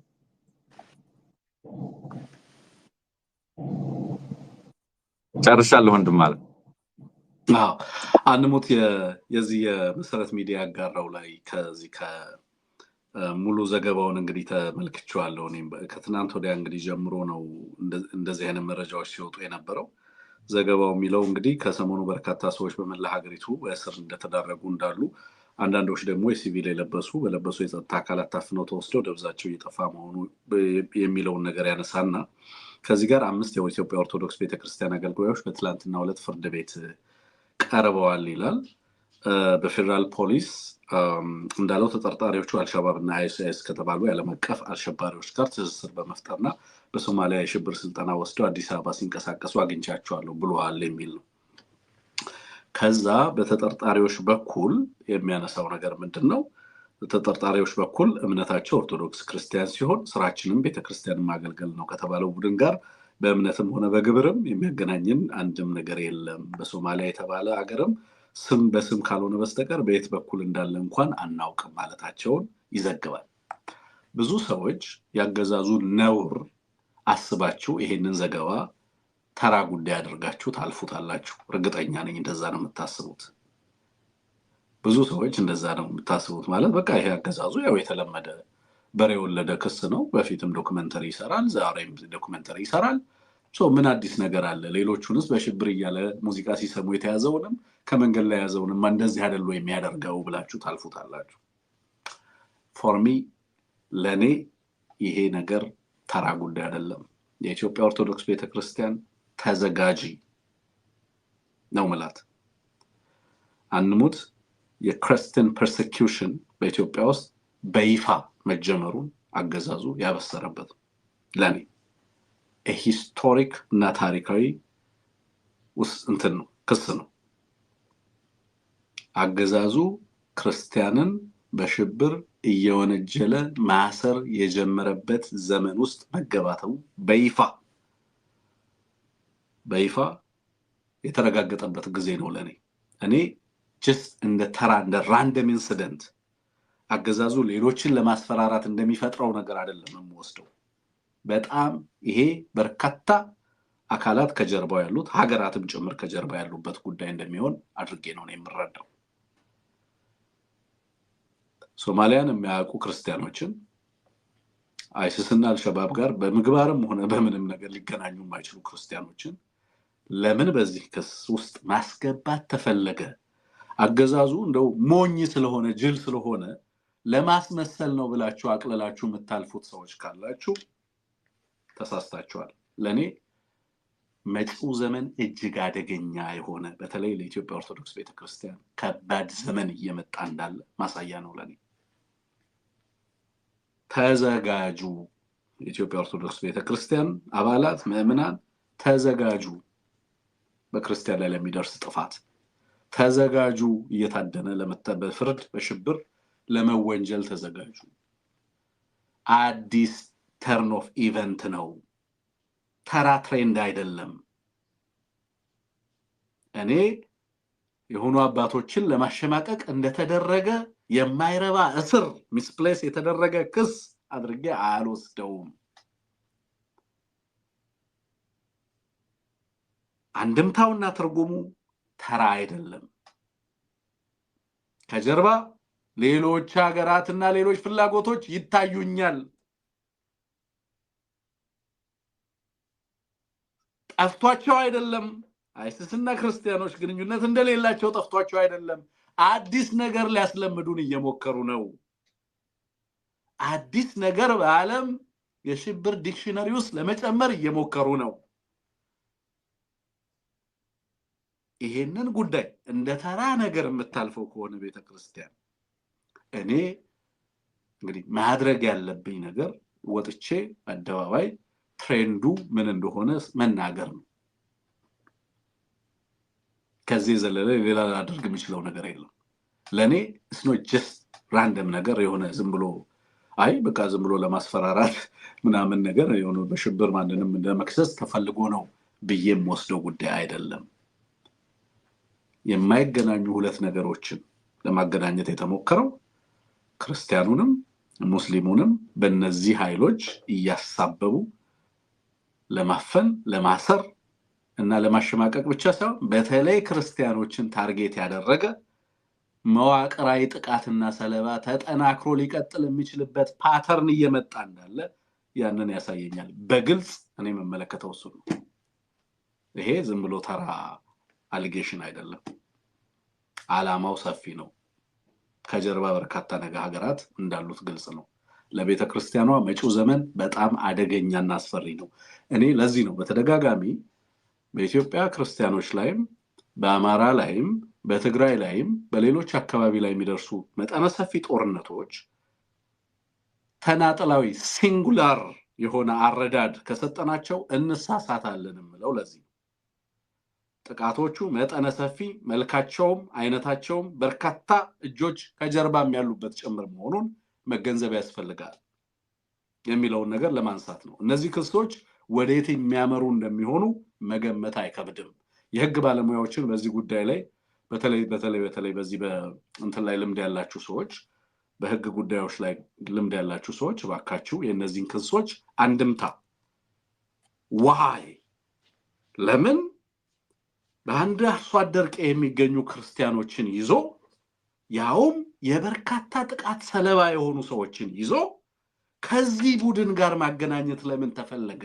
ዋይ አንሙት ዝም ብሎ ለማሸማቀቅ ምናምን ለማስፈራራት አይደለም። is a new turn አዲስ ተርን እየመጣ እንዳለ ማሳያ ነው። እንዲሁ ዝም ብሎ በተራ ትርጉም ተሰጥቶት ምናምን እንደዚሁ እንግዲህ ብልጽግና ምን አፍረት አለው ባደረገው ነገር እኮ የለም ብለን በዛ ደረጃ አይተን ምናልፈው ጉዳይ እንዳልሆነ እንደውላንሳው ብዬ ነው አንሙት ይሄንን ጉዳይና ምናልባት አንተም በዚህ ላይ ሌላ ሐሳብ የምትጨምርበት ከሆነ ደስ ይለኛል። ሐሳብ ልታክልበት ትችላለህ። ከዛ ውጪ ግን የሱዳንና የሳውዝ ሱዳን ጉዳይ እናነሳና ሐሳብ እናክልባቸዋለን እነሱም ላይ። መልካም እንግዲህ እውነት ለመናገር የሚያስቅ ክስ ነው። የሚያሳቅቅ ነው አላውቅም። እውነት ለመናገር ከአዲስ አበባ ሀገረ ስብከት ካሉት በጣም በርካታ ሺህ አገልጋዮች መካከል በተለያየ ደብር የሚያገለግሉ 5 ሰዎችን አልሻባብና አይስ ከተባሉት ዓለም አቀፍ አሸባሪዎች ጋር ትስስር በመፍጠርና በሶማሊያ የሽብር ስልጠና ወስደው በአዲስ አበባ ሲንቀሳቀሱ አግኝቻቸዋለሁ በሚል ልደታ ምድብ ችሎት አንደኛ ህገ መንግስትን የጸረ ሽብር ችሎት ማስረዳቱን ፖሊስ የሚያሳይ ነው ዘገባው። እኔ እንግዲህ 5 ሰዎች በተለያየ አጥቢያ ወይም ደብር የሚያገለግሉ ሰዎች ሶማሊያ ድረስ ሄደው እዛ ትስስር ፈጥረው ስልጠና ወስደው አዲስ አበባ ሲንቀሳቀሱ ነበር የሚለው ነገር እንግዲህ ከሎጂክ ካመክኒዮ ከብዙ ጉዳዮች አቋያ እንኳን ቢታይ ኦርቶዶክስ ቤተክርስቲያን በነገር ላይ አንተ ተዘጋጁ ነው ያልከው የባሰ ጥቃት እየመጣ ነው ተዘጋጁ ብለሃል ነገር ግን የኦርቶዶክስ ቤተክርስቲያን ላለፉት 8 ዓመታት ከዛም በፊት ሲደርሱ የነበሩ ጥቃቶች የትርክት ጥቃቶች የካህናትና የአማኞች ጥቃቶች በተለይ ባለፉት አሩሲ ላይ እኮ አውርተን አልጨረስንም አሩሲ ላይ የተፈጸመ የነበረው ነገር አጠቃላይ ያገዛዙን ትርክት እናውቀዋለን ቤተክርስቲያን ላይ የሁሉ ነገር እየተደረገ በሌላ በኩል ግን በጣም ብዙ መሬት የሰጠኋት እኔ ነኝ መሬቶቿን ይዞታዎቿን ህጋው ያደረኩት እኔ ነኝ የተከፈለ ሲኖዶስ የፈጠረ አንድ ያደረኩት እኔ ነኝ እየተባለ በሌላ በኩል ግን መንግስታዊ ጣልቃ ገብነት በእምነት ውስጥ በጣም በከፍተኛ ደረጃ በሁሉም የኢትዮጵያ ሃይማኖቶች መካከል በግልጽ ሲታይ የነበረ ነው ከዚህ ቀደም የነበሩ መንግስታት የራሳቸው ፓትሪያርክና በፈለጉት መንገድ መርተውታል እኛም በፈለግነው መንገድ እንመራዋለን ተብሎ በጣም በርካታ ጣልቃ ገብነት በአስተዳደራዊ ቁመናዋ ላይ ጥቁር ለብሻለሁ ብላ ቤተክርስቲያን ጥቁር እስከምትለብስ ድረስ የደረሰው ጥቃት ቀላል ጥቃት አይደለም አንድነቷን ለማናጋት የተከደበት ርቀት ቀላል ጥቃት አይደለም በአማኞቿ በቤተ እምነቷ በብዙ ቦታዎች ላይ የተደረገው ጥቃት ሁሉ አይነተ ብዙ ነው የቀጠለ ነው ስለዚህ አዲስ የሚጨምር የሚቀጥል ጥቃት መሆኑን መረዳት እንችላለን ነገር ግን አሁን ለምንድን ነው ያገዛዝ የኢትዮጵያ ኦርቶዶክስ ቤተክርስቲያን አገልጋዮች ብሎ ከሽብር ጋር ያያይዞ ከአይኤስና አልሸባብ ጋር ለምንድን ነው ማያያዝ የፈለገው የሚለው ነገር የተወሰነ ማሰላሰል የሚጠይቅ ነገር ይመስለኛል እኔ በአንድ በኩል ምረዳው በምንድን ነው እንግዲህ የአሜሪካ መንግስት በተለይ ከናይጄሪያ ክርስቲያኖች ጥቃት ጋር ተያይዞ ያዘውን አቋም ታውቃል ትንግርቱ እዛ ናይጄሪያ ላይ ያሉ ክርስቲያኖች መጠቃትን ተከትሎ የአሜሪካ መንግስት እርምጃ ወስዳለው እስከማለት ድረስ በጣም ጥብቅ የሆነ አቋም ማንጸባረቁ ይታወቃል ከዚያ በኋላ ምን እናንተም እዚህ ስናቀርባቸው የነበሩ በኢትዮጵያ ክርስቲያኖች ላይ የተፈጸሙ ናቸው የሚባሉ ጥቃቶችን የሚዘረዝሩ ሪፖርቶች በተለያዩ ዓለም አቀፍ ተቋማት እና አሜሪካ ውስጥ ባሉ ተቋማት ጭምር ሲቀርብ እንደነበረ እናውቃለን ስለዚህ ጥቃቱ በየጊዜው የሚፈጸመው ጥቃት እየተጋለጠ በየጊዜው የሚፈጸመው ጥቃት አይነትም እየተነገረ የተለያዩ ዓለም አቀፍ ተቋማት ሴናተሮች የኮንግረስ ሰዎች እነዚህን የመሰሉ ሁሉ ያጋለጡት ቀጥለዋል ስለዚህ የናይጄሪያ ጣፈንታ አይነት የኢትዮጵያ ክርስቲያኖች ጥፋት ባለፈው እናስተውሰው የኢትዮጵያ የክርስትና ቅርስና ውርስ እየጠፋ ነው ሄሪቴጅ እየወደመ ነው የሚሉሉ መግለጫ መውጣቱን እናውቃለን ስለዚህ እነዚህን ጉዳዮች ለማድበስበስ ለመሸፋፈን ክርስቲያኖች ለምንድነው የምታጠቃው እንዳይባል ለማድረግ እናንተ ከምትጠሏቸው አካላት ጋር እየሰሩ ስለሆነ ነው የሚል መልእክት ለማስተላለፍ ተብሎ አይኤስ እኮ ስንት ጊዜው ነው አሜሪካ መንግስት እርምጃ ወስዷል አይኤስ ዓለም ላይ በምን አይነት ሁኔታ ውስጥ እንዳለ አሁን እኮ ደረጃው የስጋትነት ደረጃ ይታወቃል ስለዚህ አይኤስ ሶማሊያ ውስጥ በምን ያህል ደረጃ ነው እየተንቀሳቀሰ ያለው አዲስ አበባ ያሉ 5 ካህናት ሶማሊያ ሄደው አይኤስን አግኝተው እዛ ግንኙነት ትስስር ፈጥረው ስልጠና ፈጥረው መመለስ የሚችሉበት ሁኔታ ካለ በመላገሪቱ ይህንን አገዛዝ ለመታገል የወታደራዊ ትጥቅ ትግል ያደረጉ ያሉ አካላት ይሄን ለማድረግ ለምን ከበዳቸውና እነዚህ ካህናት ከቤተ መቅደስ ወጥተው ሶማሊያ ሄደው ስልጠና የሚወስዱበት አግባብ ምንድነው ምናልባት ይሄን አገዛዝ ለመታገል ከፈለጉ ኢትዮጵያ ውስጥ ያሉ የታጠቁ ኃይሎች አሉ የተለያዩ ኃይሎች አሉ እነሱን የመከላከል የሚቸግራቸው ነገር የለም ተቋሙ ላይ ቤተ እምነቷ ላይ የደረሰ ያለውን ጥቃት ታሳቢ አድርገው ለመታገል የሚቸግራቸው ነገር አለ ብዬ አላስብም አይኤስ የሚባል በሶማሊያ ውስጥ የቱጋ እንዳለ ሁሉ በውል የማይታወቅ ዓለም አቀፍ አሸባሪ ኃይል ጋር ሄደው ግንኙነት ፈጥረው በዚህ ደረጃ ቀላል ከሆነማ የሆኑ ካህን ከሆነ ደብር ተነስቶ ሄዶ በዚህ ደረጃ የሚያገኘውና የሚንቀሳቀስበት ከሆነማ ጉዳዩ ሌላ ሌቭል ነው ያለው በአግባቡ ልንረዳው እንደገና ልናስተላልፈው ይገባል ነገር ግን ቤተክርስቲያኗን የማጥቃት አማኞቹን የማጥቃት አገልጋዮችን የማጥቃት ከትርክት የጀመረው በጣልቃ ገብነት የቀጠለው ያገዛዙ ጸረ ቤተክርስቲያን አቋም ጸረ እምነት አቋም መገለጫ የሆነ አድርገን ልንመለከተው ይገባል የክስ መቼም ክስ በዚህ አገዛዝ የሚቀርብ ክስ ብርቅነቱ መቼም ቀርቷል እንደምታውቀው አማራ ክልል ዳኞች የተከሰሱበትን አግባብ ታስታውሳለህ ባለፈው ጊዜ እጅግ በጣም በሚያሳዝን መንገድ የሚቀርቡ ክሶች አሉ አሁንም የቴዲ አፍሮ ሙዚቃ ሰማችሁ ተብለው የተከሰሱ ወጣቶች እኮ በሽብር ተግባር ተሳትፋቸዋል ተብሎ ነው እየተከሰሱ የሚገኙ። ስለዚህ አሁን ቀላሉ ነገር ጋዜጠኞች በሽብር ነው የሚከሰሱት። ሁሉም ነገር ወደዛ ነው እየተወሰደ ያለው። ለምን የክሱን ሂደትና ማንገላታቱን ቀለል ለማድረግ ይሄኛውን መንገድ መከተል አዋጭ አድርጎ ተመልክቶታል። የኢትዮጵያ ሕዝብ እየተሰቃየ ያለበትን ጉዳይ ያውቃል። ካገዛዙ የሚመነጭ ስጋት ነው። ለምሳሌ ኦሮሚያ ላይ የኦሮሚያ ሕዝብ በመላው የኦሮሚያ ከተሞች በምን ጉዳይ ላይ እንዳለ ሰሞኑን እየተከታተልን ያለን። ይሄ ያገዛዙ ስጋት አይደለም። ይሄ ያገዛዙ ትኩረት አይደለም። ይሄ ለምን እንደሚሆን ያውቃል። ለምን እያስደረገው እንደሆነም ያውቃል። ነገር ግን የሆኑ ደብረ አገልጋዮችን የአይኤስና አልሸባብ ኤጀንቶች ናቸው ብሎ ለመክሰስ ለማሰቃየት ወደ ኋላ አላለም። ተጠርጣሪዎቹ ለፍርድ ቤት ሲናገሩ ሌሊት ጭምብል የለበሱ ወታደሮች መጥተው ከአልሸባብና አይኤስ ጋር ሰርተናል ብላችሁ ፈርሙ፣ ሌሊት ከታሰርንበት ክፍል በማስወጣት ፊታቸውን በጭምብል የሸፈኑ ወታደሮች ከአልሸባብና አይኤስ ተልኮ ተቀብለናል ብላችሁ ፈርሙ በሚል እየደበደቡን ነው።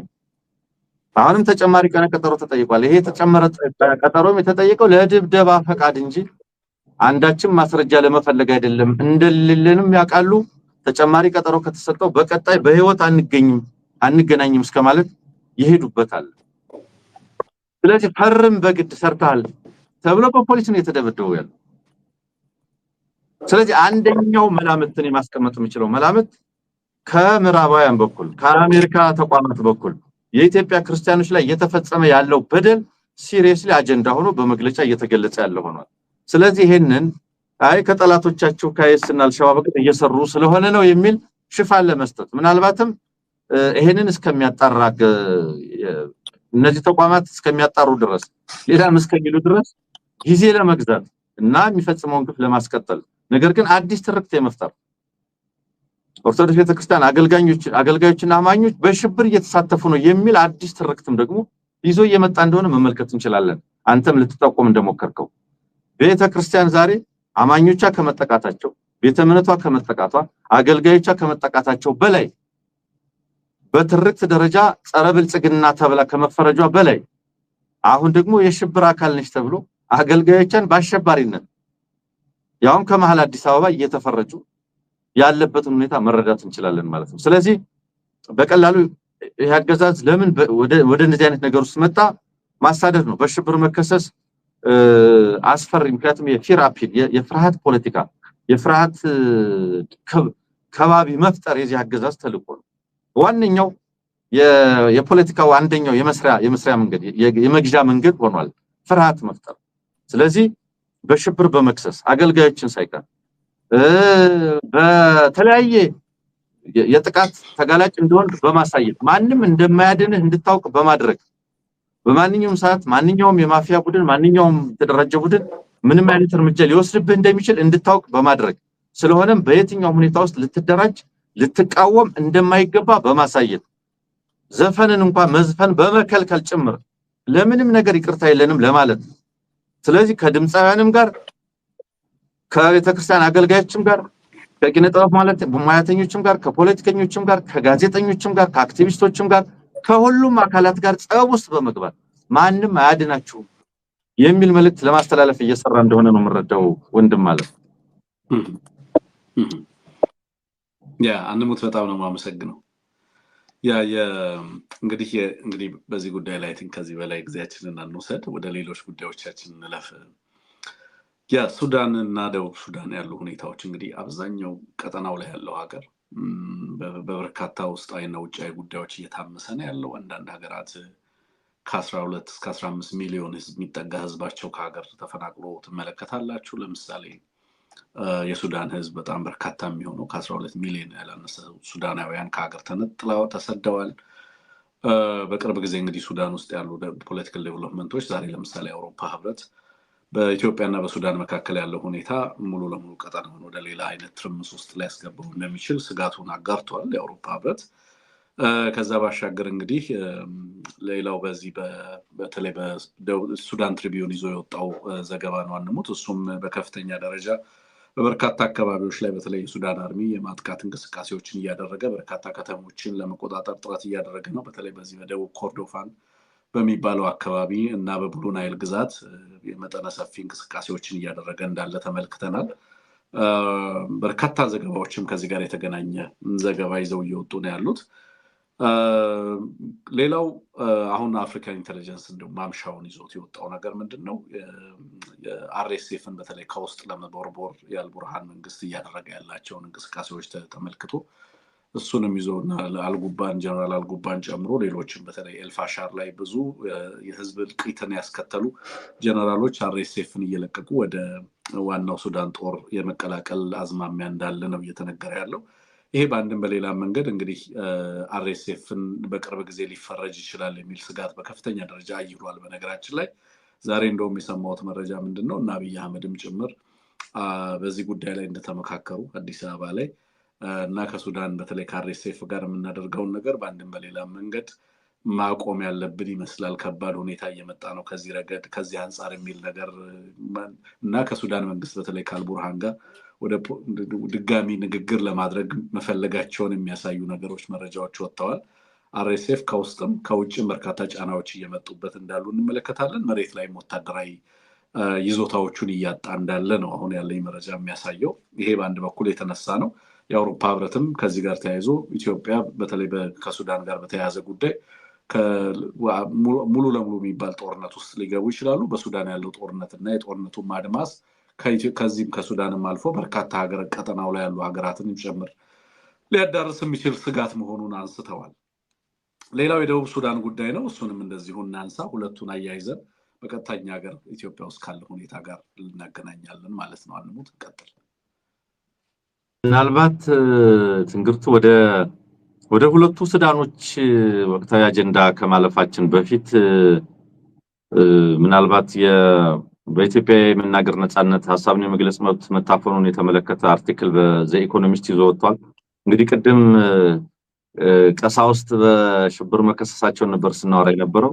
በነገራችን ላይ በተመሳሳይ የሲንቄ ባንክ የሰራተኞች ማህበር ፕሬዝዳንትና ምክትል ታስረዋል፣ ታፍነዋል፣ ታግተዋል። የት እንዳሉ ሁሉ አይታወቅም። የወጣ መረጃ እንደሚያሳየው በተመሳሳይ የአዲስ ስታንዳርድ ማኔጂንግ ኤዲተር ሚሊዮን በየነ የት እንዳለ ሁሉ አይታወቅም። ዘ ኢኮኖሚስት ይህንን መነሻ በማድረግ ኢትዮጵያ ውስጥ አፈናው ተጠናክሮ ቀጥሏል ሲል ነው ይዞ የወጣው። በተለይ በዛሬዋ ኢትዮጵያ ነው የሚለው። በዛሬዋ ኢትዮጵያ ጋዜጠኞች they often disappear mysteriously ነው የሚለው። ማለት እንዴት እንደሆነ እንኳን በማይታወቅ ደረጃ ይጠፋሉ። በማይታወቁ ሰዎች ነው የሚወሰዱት፣ ወደማይታወቅ ቦታ ነው የሚወሰዱት። በማይታወቅ ወንጀል ተከሰው ይላል።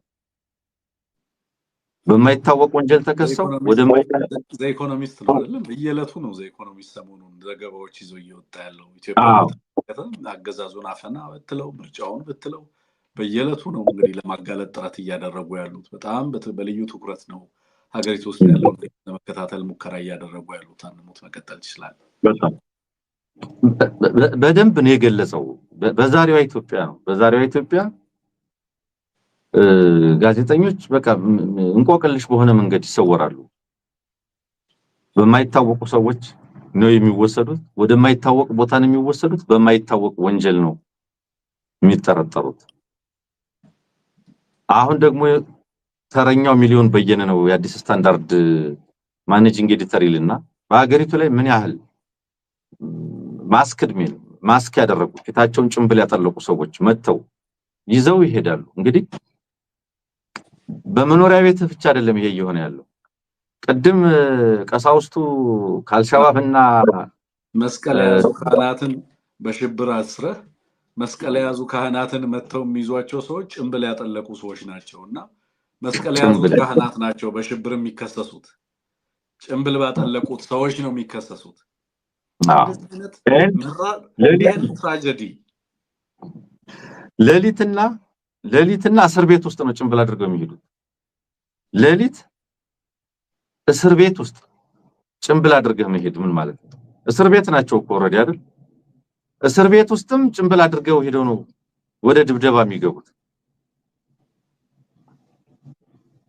በዚህ አይነት ስንቱ ምስኪን ስንቱ ንጹህ ስንቱ ሲቪሊያን በምን አይነት መከራ ውስጥ እንዳለ መረዳት እንችላለን። ስለዚህ ምንድነው የሚለው ሙሉ ዘገባውን እንግዲህ ኢኮኖሚስት ሲያወጣው ሚሊዮን የት እንዳለ ፖሊስ ነገ የለም ማለቱን በነገራችን ላይ በተደጋጋሚ አዲስ ስታንዳርድ እያወጣ ነው የሚገኘው። በእርግጥ የባለፈው ፌብሩዋሪ ላይ አገዛዙ የአዲስ ስታንዳርድን ፈቃድ ሰርዟል።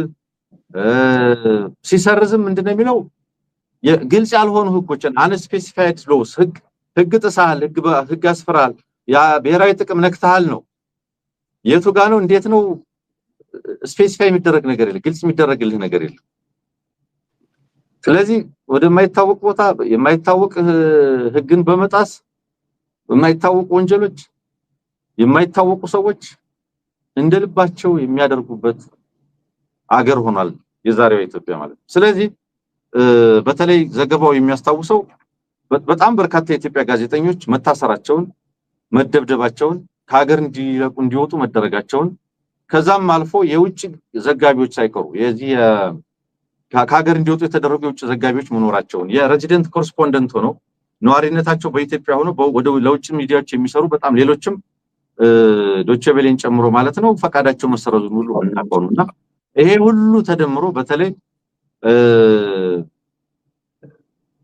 ኢትዮጵያ ውስጥ ያለው ሁኔታ የመናገር መብትን ሙያን ኤክሰርሳይዝ የማድረግ መብትን ተደምሮ ምን መሰለህ የሚነግርህ የዚህ አገዛዝ ቆዳው ምን ያህል እንደሳሳ ኢትዮጵያ ከዚህ ሁሉ ጊዜ በኋላ ዲሞክራሲን ለመለማመድ ካደረገቻቸው ጥረቶች ሁሉ በኋላ ይሄ አገዛዝ እንዲያከብር ታጥቀህ እንድትዋጋው ምክንያቱም ታጥቀው የተዋጉትን ሲቀበል ያከብራቸዋል፣ ስራ ይሰጣቸዋል፣ ገንዘብ ይሰጣቸዋል፣ አቀባበል ያደርግላቸዋል፣ ያስጎበኛቸዋል። በሰላም እየኖርክ ሐሳብህን መግለጽ ግን ወንጀል የሚሆንበት መዝፈን እንኳን ወንጀል የሚሆንበት የድምጽ ሙያን እንኳን መተግበር ወንጀል የሚሆንበት የጋዜጠኝነት ሙያን መተግበር ወንጀል የሚሆንበት በሰላም ንግድ መነገድ ለአገዛዙ ፍላጎቶች ካላደረክ በስተቀር መተግበር የማይቻልበት እኔ ከጊዜ ወደ ጊዜ ምን አይነት አገዛዝ ምን አይነት አገር እየሆነ እንደሆነ ይሄ ነገር ሄዶ የመበጠሱ ጉዳይ ሄዶ የማብቃቱ ጉዳይ እንዴት ለዚህ አገዛዝ እንደማይገለጥለት ሳስበው ይገርመኛል። በአጠቃላይ አሁን ዓለም እያወራ ነው፣ ዓለም እያወቀ ነው ኢትዮጵያ ውስጥ የመናገር መብት የዛሬ 8 ዓመት በጣም በበጎ ብዙ ነገር የፕሬስ ነፃነት ሊመጣ ነው የፕሬስ አዋጁ ተሻሻለ ምናምን ተብሎ ብዙ ነገር ሲባል እንዳልነበር ዛሬ በምን ያህል ደረጃ የዓለም መነጋገሪያ የሆነች ሀገር እንደሆነች በሁሉም ረገድ የመናገር ነፃነትን ወይም የሚዲያ ነፃነትን የሚያነሱ የመብት ተሟጋቾች ነሲብጄን ጨምረ በየጊዜው ስለዚህ ሀገር በጎ ማያወሩበት የሰዎችን የሰብአዊነት ላይ የሚሰሩ ማን ራይትስ ዎች አምነስቲ ኢንተርናሽናል ስለዚህ ሀገር በጎ ማያወሩበት ዓለም አቀፍ ተቋማት የተባበሩት መንግስታት ሌሎችም ድርጅቶች ስለዚህ ሀገር ጦርነትና ዘር ማጥፋት የሚያወሩበት ጎረቤት ሀገራት ስለዚህ አገዛዝ ስለዚህ ሀገር መንግስት ቀውስ ፈጣሪነት የሚያወሩበት ዜጎች በአንድ በሌላ መንገድ በየክልሉ ተደራጅተው ወደ ውጊያ ወደ ጦርነት የገቡበት የዛሬው ኢትዮጵያችን የሚዛትላት በድንፋታ የሚመሰከርላት በቃ ብልጽግናሽ አይቀርም ማንንም የፈለገውን ይበል እንጂ ቆራ ይጮሃል ንስር ይከንፋል እየተባለ የህዝብ ጥያቄ የሰዎች ቅሬታ ለምንድን ነው ተብሎ እንኳን ወደ ሰፊ ሆኖ የዚህን ሀገር ህዝብ ማህበረሰብ ጉዳይ ለመመልከት ለማጤን ለመመርመር የማይፈቅዱ ሰዎች የዚችን ሀገር የስቴት ማሽነሪ የተቆጣጠሩበት ሁኔታ ላይ ነው የምንገኘውና በዚህ ረገድ በሁሉም ረገድ ጋዜጠኛ ስለመጥ እንግዲህ ባንኮችም ሰራተኞች የጠፉብኝ የት እንዳሉ አላውቅም ይያሉ ሚዲያዎችም ሰራተኞች የጠፉብኝ የት እንዳሉ አላውቅም ይያሉ ካህናትም በተመሳሳይ ማለት በሐኪሞችም በተመሳሳይ ነው ያለው መምህራን በተመሳሳይ ነው ያለው እዚህ ሀገር ላይ እኔ ደህና ነኝ ያገዛዝ ተስማምቶኛል እንደው በበጎ ነገር ላይ ይገኛል የሚል የሙያ ዘርፍ ተቋም ክልል ብሔር ማን ነው ጭራሽ ግራ የሚያጋባ ነው። ነገር ግን ዓለም በዚህ ደረጃ እየመሰከረ ነው ያለው ሰነድ ነው ዳታ ነው ዓለም እየመዘገበ ነው። አንድ ቀን ፍትህ እነዚህን ሁሉ ነገሮች የሚመለከትበት ጊዜ ይመጣል ብዬ አስባለሁ። ምናልባት እንግዲህ ስለ ኢትዮጵያ በብዙ መንገድ ስለ አፈናዎች፣ ለግድያዎች እነዚህ ስለመሰሉ ጉዳዮች ብቻ ሳይሆን ኦሬዲ እየተደረጉ ባሉ ጦርነቶች ላይ እንኳን ሌላ ተጨማሪ ጦርነት እንዴት ሊመጣ እንደሚችል በስጋት የሚገለጽበት ከትግራይ ጋር ያለውን ነገር መቼ ነው ጦርነት ሊመጣ ይችላል የሚል ከፍተኛ ስጋት ያንዣበበበት በተለይ ቲፒኤልኤፍ አሁንም ወደ ቅድመ ፕሪቶሪያ ከመመለሱ ጋር ተያይዞ አገዛዙም የቅድመ ፕሪቶሪያ የተናጠላዊ የፌደራል መንግስትን ጣልቃ ገብነት ይዞ ከመጣ በኋላ ስጋቶች በከፍተኛ ደረጃ መጥተዋል። ብዙዎች የሚያወሩት ስለ ቀጣይ ጦርነት ነው። አሁን ያሉት ጦርነቶች አልበቃ ብለው ጎረቤት ሀገራት ጋር በተያያዘ ተመሳሳይ ነው። ይሄ አገዛዝ መቼ ነው ከኤርትራ መቼ ነው ከሱዳን ሊጋጭ የሚችለው ሊዋጋ የሚችለው የሚል ዓለም አቀፍ ተንታኞች ይሄንን የመሰለ ስጋት ነው እያነሱ ያሉት። ይሄ ሁሉ በሆነበት ነው እንግዲህ ይሄ ሀገር ዙሪያውን በብዙ ጥረት ውስጥ ያለው በተለይ ሁለቱ ሱዳኖች ጋር ያለው ሁኔታ እጅግ በጣም የሚያሳዝን ነው። ዛሬ አንድ ጽሁፍም እንደዚህ በስፋት እየተመለከትን ነበር። አይ ዶንት ኖ ኢንተርናሽናል ለመልከተው ጽሁፉን ምንጭ ኢንተርናሽናል ሪስክ ኮሚቴ ነው። ኢንተርናሽናል ሪስክ ኮሚቴ ያወጣው ጽሁፍ ነው 24 ገጽ ገደማ የሚሆነው ሱዳን የተከፋፈለች ሱዳን እንዴት እየተፈጠረች እንደሆነ በምን ያህል ደረጃ የሱዳን ሁኔታ አደጋ ውስጥ እንደወደቀ አገሪቱን ሁለቱ ኃይሎች ተከፋፍለው ይዘዋል። ምዕራቡን ዳርፉርን ጨምሮ ኮርዶፋንና ብሉ ናይል አካባቢ የዳጋሎ ጦር ይዞታል። ምስራቁንና ካርቱምን ጨምሮ እስከ ፖርት ሱዳን ያለውን የአልቡራን ኃይል ይዞታል። አገሪቱ ጂኦግራፊካሊ በሁለቱ ጀነራሎች ሰራዊት ከሁለት ተከፍላለች። ፖለቲካሊ በተመሳሳይ በሁለቱ ኃይል ውስጥ የምትገኘው እንደገና አሁንም አገሪቱ በፕሮክሲ ተሰላፊዎች ለሁለቱም ጀነራሎች ደግፈው በቆሙ የቅርብና የሩቅ መንግስታት አማካኝነት የፕሮክሲ ዲቪዥን በዛም ሁኔታ ውስጥ እንደምትገኝ ምድራችን ዓለማችን አይታው የማታውቀው ሰባዊ ቀውስ ካታስትሮፊ ነው እያሉ ያሉት ሁማኒታሪያን ክራይሲስ የትልቁ የምድራችን ትልቁ ሁማኒታሪያን ክራይሲስ በ3 አመት ከ4 ሚሊዮን በላይ ማህበረሰብ የተፈናቀለበት በ10 ሚሊዮን በሚሊዮኖች የሚቆጠሩ 10 ምናምን ሚሊዮን ህዝብ ለከፋ ረሃብና ችግር የተጋለጠባት ሱዳን የኢትዮጵያ ጎረቤት ሆናለች። በጣም ትልቁን ድንበር የምትጋራ እንደማራም ከሆነ በጣም ትልቁን ድንበር የምንጋራ ማህበረሰብ ስደተኞች ከኢትዮጵያ ወደ ሱዳን ከሱዳን ወደ ኢትዮጵያ እንግዲህ በሁለት ቀውሶች መካከል ያለ ሲቪሊያን ስቃይ ተመልከተው ኢትዮጵያውያን ወደ ሱዳን ይሰደዳሉ። ኩርሙክና ብሉ ናይል እንኳን 12000 ኢትዮጵያውያን ተሰደዋል። ከሱዳን እንደገና ግጭቱን ሰግተው ፈርተው የመጡ ደግሞ ምዕራብ አማራ ላይ ተሰደው በድንኳን በተለያየ የዩኤንኤችሲአር መጠለያ ጣቢያዎች ይገኛሉ። በዚህ ደረጃ ከፍተኛ ቀውስ ውስጥ መግባቷን የሚያመላክት ነው። ጥምረቶች ለመፍጠር ይሞከራል፣ የሲቪሊያን አስተዳደር ለመፍጠር ይሞከራል። ነገር ግን ይሄ ሁሉ ለውጥ ሊያመጣ ባልቻለበት ሁኔታ ሰባዊ ቀውሱ በከፍተኛ ደረጃ ሱዳን ላይ መቀጠሉን ትመለከታለህ። እዚህ ላይ አጋጋይ ሆነው እዚህ ላይ ይህንን ቀውስ በማፋፋም የፕሮክሲ ተሰላፊ ሆነው ከሚሰሩ አካላት መካከል ደግሞ የአብይ አህመድ አገዛዝ አንደኛው ሆኖ እንግዲህ በሁለቱ ኃይሎች መካከል ሱዳን ከሁለት ተከፍላ ዲቫይድድ ሱዳን የሚለው ርዕሱ ኢሉሲቭ ፒስ ከሁለት ተከፍላ ሱዳን እርስ በርስ የደማች ዜጎቿ እየተሰቃዩ ረሃብ ችጋር በከፍተኛ ደረጃ ያመሳት ያንን ጦርነት ነው ስቦ ኢትዮጵያ ለማስገባት የሚጋጋጠው ነው። ደግሞ የኢትዮጵያው አገዛዝ ያንን የሱዳን እልቂት ያንን መከራ በሱዳን ብቻ መወሰን የለበትም መጥቶ ኢትዮጵያውያንንም ይሄው ስቃይ እንግዲህ በቀውስ ላይ ቀውስ ኢትዮጵያ ውስጥ ለማስገባት ነው ጥረት እየተደረገ ያለው ማለት ነው። አርኤስኤፍ ከዚህ ከኢትዮጵያ በኩል እንዲያጠቃ በማድረግ ወደ ኢትዮጵያ ተስቦ እንዲመጣ ይሄ ጦርነት ቀጠናውን ሙሉ ይንገልፍ እንዲያደርግ ቀጠናውን ሙሉ እንዲያካልል ለማድረግ ያ እንግዲህ አሰቃቂ ጦርነት ወደ ኢትዮጵያም ለመሳብ ጥረት እየተደረገ እንዳለ ተመለከታል።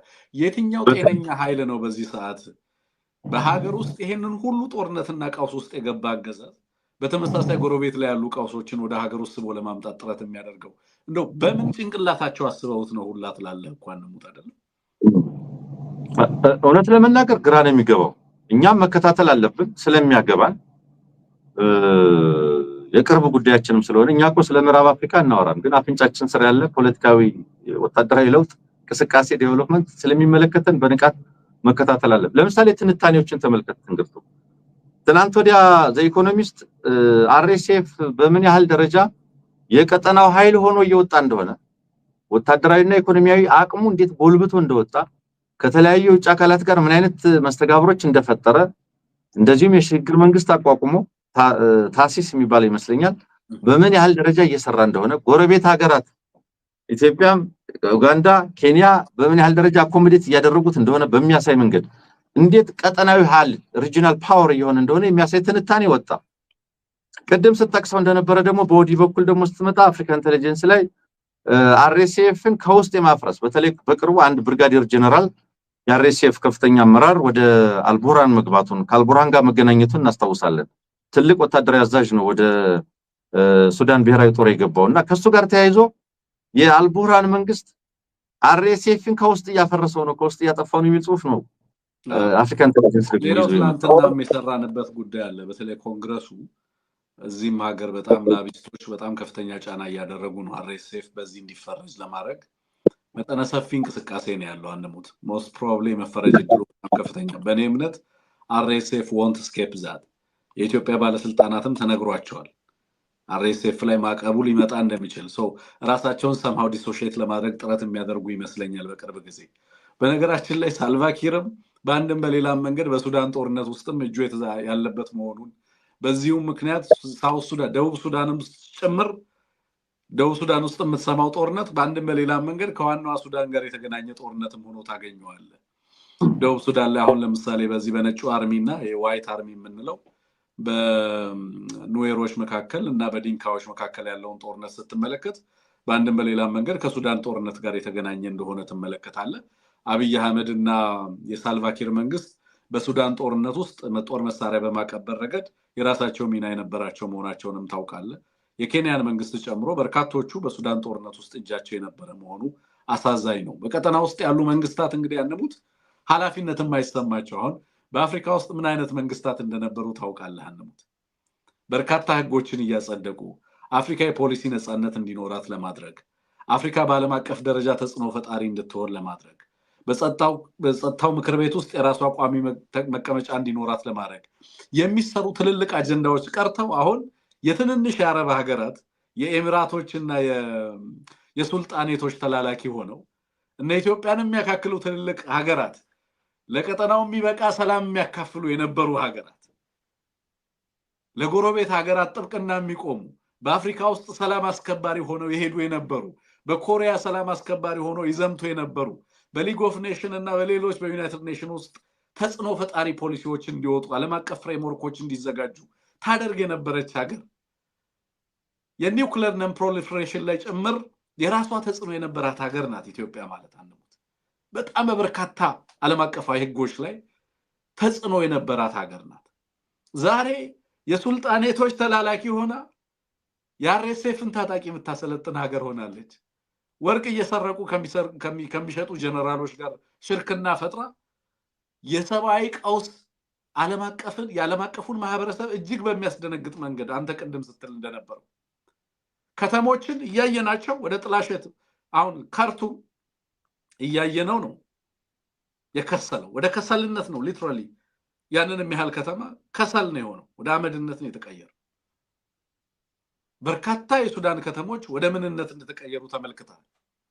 ሆስፒታሎቹ በሚሊዮኖች ቅድም አንተ ስትል እንደነበረው በዚህ ጦርነት ውስጥ የኢትዮጵያ መንግስት ይገባል ብለህ ኢትዮጵያን እንደሚያውቅ ሰው ለረጅም ዘመናት የነበራትን ፖሊሲ የሚያውቅ ሰው ምን አይነት ስርዓት ሀገሪቱ ላይ ቢኖር ነው በእንደዚህ አይነት አሰቃቂ ጦርነቶች ውስጥ ያው ኢመደበኛ ኃይሎችን እየደገፈ ለነዚህ የጦር መሳሪያዎችን አቅርቦት የሚያደርግ አገዛዝ ምን አይነት አገዛዝ ቢሆን ነው ትላለህ? ሳልቫኪር ያለበትን ሁኔታ አሁን ወዳጅ ቢያጣ እንግዲህ ወዳጅ አልባነቱን የምታረጋግጠው በዲፕሎማሲ ምን ያህል እንደወደቀ የምታውቀው ትልቁ ማሳያ የነበረው የሶማሌላንዱ ኤምኦዩ ነው። ከዛ በኋላ የተመለከትናቸው ሂደቶችን ቢሆኑ የሚያሳዩት ነገር እሱን ነበር። አሁን እንግዲህ መጨረሻ ላይ ሳልቫኪርን ለመያዝ ለሳልቫኪር ዛሬ ሲደረግ የነበረውን አቀባበል ስታይ ኪር ወዝ ላይክ አሁን እኮ ሳውዝ ሱዳን ውስጥ ሳልቫኪር ራሱ ያለበትን ሁኔታና ሳውዝ ሱዳን ያለችበትን ሁኔታ ስትመለከት አንሙት በቀጠናው ላይ በርግጥም የኢትዮጵያ ጥንታዊ አቋም ነባር አቋም ፖለቲካዊና ዲፕሎማሲያዊ አቋም የመክሸፉ ውጤት ቀጠናውን ለዚህ ሁሉ እንደዳረገው ትግረዳለህ። ኢትዮጵያ በራሷ ህዝቦች ላይ ጦርነት አውጃ ከዛ አልፎ ተርፎ በቀጠናውና በጎረቤት ሀገራት ላይ ጭምር ኢንሴኪዩሪቲ ጂኦፖለቲካል ኢንሴኪዩሪቲ በየለቱ መታከፋፈል ቀውስን መታከፋፈል ሀገር ሆና ትመለከታታለህ ማለት ነው። ለዚህ ነው ኢትዮጵያ ውስጥ በርግጥም ኃይል መነሳት አለበት የምንለው ለዚህ እኮ የቀጠናው ሰላም ከኢትዮጵያ ሰላም ተነጥሎ ስለማይታይ ኢትዮጵያ ውስጥ አማራጭ ኃይል ካልተነሳ በስተቀር ቀጠናው ሰላም አያገኝም የምንለው እኮ ለዛ ነው። ምክንያቱም ኢትዮጵያ ውስጥ የተነሳው ኃይል ለኢትዮጵያውያንም ደህንነት አደጋ ሆኗል፣ ለቀጠናውም ህዝቦች ሰላምና ደህንነት አደጋ ሆኗል። it is a must በኢትዮጵያ ውስጥ ነባር ህዝቦች ከፖለቲካ የተገለሉ ህዝቦች የቀጠናውን ህዝብ ትስስር የሚያውቁ ለምሳሌ እንደ አማራ እንደ ትግራይ ሌሎችም ማህበረሰቦች እንደ ኦሮሞ ያሉ ማህበረሰቦች በኢትዮጵያ ውስጥ የደቡብ ህዝብን ጨምሮ በርካታ ኢትዮጵያውያን ከዚህ ፖለቲካ ምህዳሩ በአንድም በሌላ መንገድ እየተገፉ የሆነ ኃላፊነት የማይሰማው ስብስብ እጅ ሀገሪቱ በመውደቋ ምክንያት የኢትዮጵያም ህዝብ ሰላም ተናግቷል፣ የቀጠናውም ህዝብ ሰላም ተናግቷል የሚለው ነገር ደግመን ደጋግመን የምናነሳበትን ምክንያት ይሄ ይመስለኛል። አንሙት በቀጣይ እንግዲህ አማራጭ ኃይል ሆኖ መምጣት የተገባ ነው የምንለው ለሱዳን ህዝብ ሰላም ስለሚገባው በኬንያና በሶማሊያ ሰላም መሆን ስላለበት በኤርትራና በጅቡቲ ሰላም መሆን ስላለበትም ጭምር ነው። በቀጠና ውስጥ ኢትዮጵያ ውስጥ የሚታገሉ ኃይሎችም በቀጠናው ላይ አማራጭ ዋስትና የሰላም ኃይል ሆነው መምጣታቸውን ማሳየት የሚችሉበትን አቅም እየተጎናጸፉ መምጣት አለባቸው። በደጋጋሚ የምንለው ከዚህ አንፃርም መሆኑን ለማሳየት ነው። እንግዲህ ይሄንን እያነሳን ያለ ነው። እነዚህን ጉዳዮች በዚሁ እናብቃና እንሙት። ቅድም እንዳልከው የዚህ በተለይ እገታን በተመለከተ ያነሳው ላይ ትንሽ ሐሳብ ለማከል ፈልጌ ነው። በተለይ ከዚህ የሲንቄ ባንክን እገታን በተመለከተ አንስተሃል። ዘኢኮኖሚስት ይዞት የወጣውንም ዘገባውን በተመለከተ ሰፊ ያነሳቸው ነገሮች አሉ። ከዚህ ጋዜጠኞች መታገት ጋር አንተን በስፋት ስትሄድበት እገታውን ስመለከት አንሙት የእገታውንም ልክ ስመለከት የዓለም አቀፉ ማህበረሰብ ይሄንን ሁኔታ በየለቱ እየተከታተለ ኤክስፖዝ ለማድረግ የተገደደበትንም ሁኔታ ስትመለከት ሀገሪቱ ውስጥ በርግጥ የመጣው ምንድነው የሚለውን ነገር በደንብ መፈተሽ እንደሚያስፈልግ ትገነዘባለህ ማለት ነው። ማለት አፋኝና አጋሽ ቡድን ብቻ አይደለም ብለን ልንወስደው የምንችለው ማለት ነው። ዝም ብሎ የሚዲያዎችን ነፃነት የመናገር መብቶችን ነፃነት አፈና ያደረገ ያለ አገዛዝ ነው ብሎ ማሰብ ብቻ የሚቻል አይመስለኝም ማለት ነው። ሌላ ትርጉም ልትሰጠው የምትችለው በርግጥም የስቴቱን ኔቸር በደንብ ዲፋይን ማድረግ እንደሚገባም የተረዳንበት ይመስለኛል። ማለት ስቴት አክተር ነው ብሎ ለመናገር እንደማይቻል የሚያሳይ ነው ማለት ነው። አሁን እንደ መንግስት እንድንቆጥረው የሚያስገድድ ምንም ሁኔታ የለም። አንተ እንዳልከው የሀገሪቱ ስጋቶች ማናቸው የሥርዓቱ ስጋቶች ማናቸው የሚለውን መለየት በማይቻል መልኩ ጭምብል በለበሱ ሰዎች ካህናትን እስከማገት ድረስ የሃይማኖት አባቶችን ማገት የንግድ ተቋማት አመራሮችን ማገት በየዘርፉ ያለውን ማህበረሰብ የማገትና የማዋከብ የማፈን ከታፈነም በኋላ የት እንደገቡ ያለውን ሁኔታ እስካለማወቅ ድረስ እንድንደርስ ካደረገ በርግጥም ሀገሪቱ በምን አይነት ሰዎች እጅ እንደወደቀች የሚያሳይ ነው የሚለው ነገር ላንሳብዬ ነው። በመጨረሻ ግን የያዝነው ጉዳይ አንሙት ክሪቲካል ትሬት ይዞት የወጣው ጉዳይ ነው። ትግራይን በተመለከተ የተነሳው ጉዳይ ላይ ምንድነው የሚለው አገዛዙ በትግራይ ላይ የኃይል አማራጭ ለመውሰድ ዝግጅት እያደረገ እንዳለ መረጃዎች እንደደረሰው ነው የሚያሳየው ክሪቲካል ትሬት ያወጣው ሪፖርት ላይ። እንደው ትግራይ ላይ በተመለከተ ያሉትን ሁኔታዎች በተወሰነ መንገድ ብናነሳቸው ብዬ ነው አንሙት። ምንድነው እንግዲህ ዛሬ ታደሰ ወረደ የነባሩን ካቢኔ መሰብሰቡን ሰምተናል። ስብሰባ አድርጎ እንደነበረ ሰምተናል። አቅጣጫዎችንም አንዳንድ አቅጣጫዎችን ማስቀመጡ ሰምተናል። በሌላ በኩል ደግሞ ህወሓት ሲያደርጋቸው የነበሩ እንቅስቃሴዎችንም ተመልክተናል። በተለይ ደግሞ በትግራይ አዲስ መንግስት ይዋቀራል፣ ሁሉንም አካታች የሆነ አስተዳደር ለማዋቀር ጥረት እናደርጋለን የሚል ነገር ህወሓት መግለጹን ሰምተናል። ሶስተኛ ዙር ክፍፍል ሲል ነው የገለጸው ክሪቲካል ትሬት አሁን ያለውን የታደሰ ወረደን እና በታደሰ ወረደና በህወሓት መካከል የተገባውን ሰጣ ገባ በተመለከተ ማለት ነው። ሰሞኑን ከነበሩ ዛሬ እንግዲህ ታደሰ ወረደ ስብሰባ ማድረጉን ተከትሎ ካቢኔውንም ጠርቶ ስብሰባና አቅጣጫ ማስቀመጡን ተከትሎ ሰሞኑን ስንሰማቸው ከነበሩ ነገሮች የተለየ ነገር ተመልክተናል ወይ ዛሬ በተወሰነ መንገድ ለውጦች አሉ ወይ የሚለውን ነገር እናንሳ ብዬ ነው። ምንድነው አጠቃላይ እዛ አካባቢ ላይ የምትሰማው ክሪቲካል ትሬት አንድ ያስነበበው ሌላው ነገር በጣም መሰረታዊ ብዬ የተመለከትኩት አገዛዙ የኃይል አማራጭ ትግራይ ላይ ለመውሰድ የሚያስችለውን ነገር ለማድረግ እንቅስቃሴዎችን እያደረገ እንዳለ ተመልክተናል የሚል ነው። ከዚህ አንፃር እንግዲህ አጠቃላይ የምትሰማቸው የምታያቸው ነገሮች ሰሞኑን ምንድነው የሚነግሩህ የሚለውን ነገር ብናነሳ ብዬ። መልካም እንግዲህ እዛ አካባቢ ያለውን ነገር በጣም በጥልቀት ለመመልከት ለመተንተን ይሆናል ቢሆኖችን ለማሳየት ትንሽ የሚቸግሩ ነገሮች ተመለከታል። አንድ ነገር ግን አሁን በትግራይ ክልልና በፌደራል መንግስት መካከል የነበሩ አገናኝ መስመሮች ተበጥሰው ያለቁ ነው።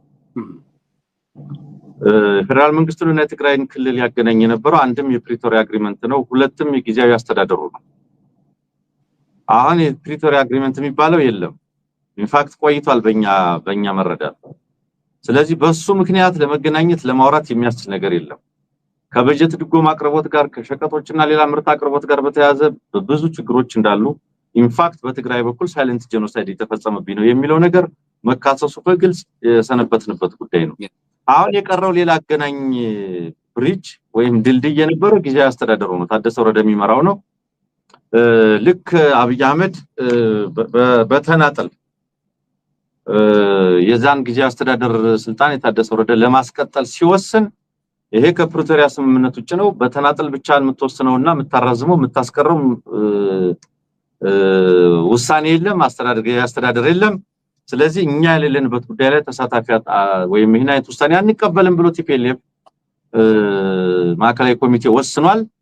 እናንተ በብቸኝነት ልክ እነ ሙሉ ነጋን በጦርነት ወቅት እንደሾማችሁት በራሳችሁ መንገድ የምትሰሩ ከሆነ ቲፒኤልኤፍን በራሱ መንገድ እርምጃ ይወስዳል በሚል ማዕከላዊ ኮሚቴው የጊዜያዊ አስተዳደሩን እንደማይቀበል የፕሪቶሪያ ስምምነትም እንደተጣሰ በሚገልጽ መንገድ ኦሬዲ እሱን ዲክሌር አድርጓል። ከጦርነቱ በፊት የነበረው የትግራይ ክልል ምክር ቤት ይመለሳል ብሏል። ይሄን እዚህ ድረስ ስትመለከተው ከዚህ በኋላ የፌደራል መንግስት ከትግራይ ጋር የሚነጋገርበት መንገድም ቋንቋም ክርም የለም። በማን በኩል? አሁን በአሸማጋዮች በኩል በሶስተኛ ወገን ካልሆነ በስተቀር የሚያገናኝና ለሁለት ሊያወሩ የሚችሉበት ጉዳይ የለም።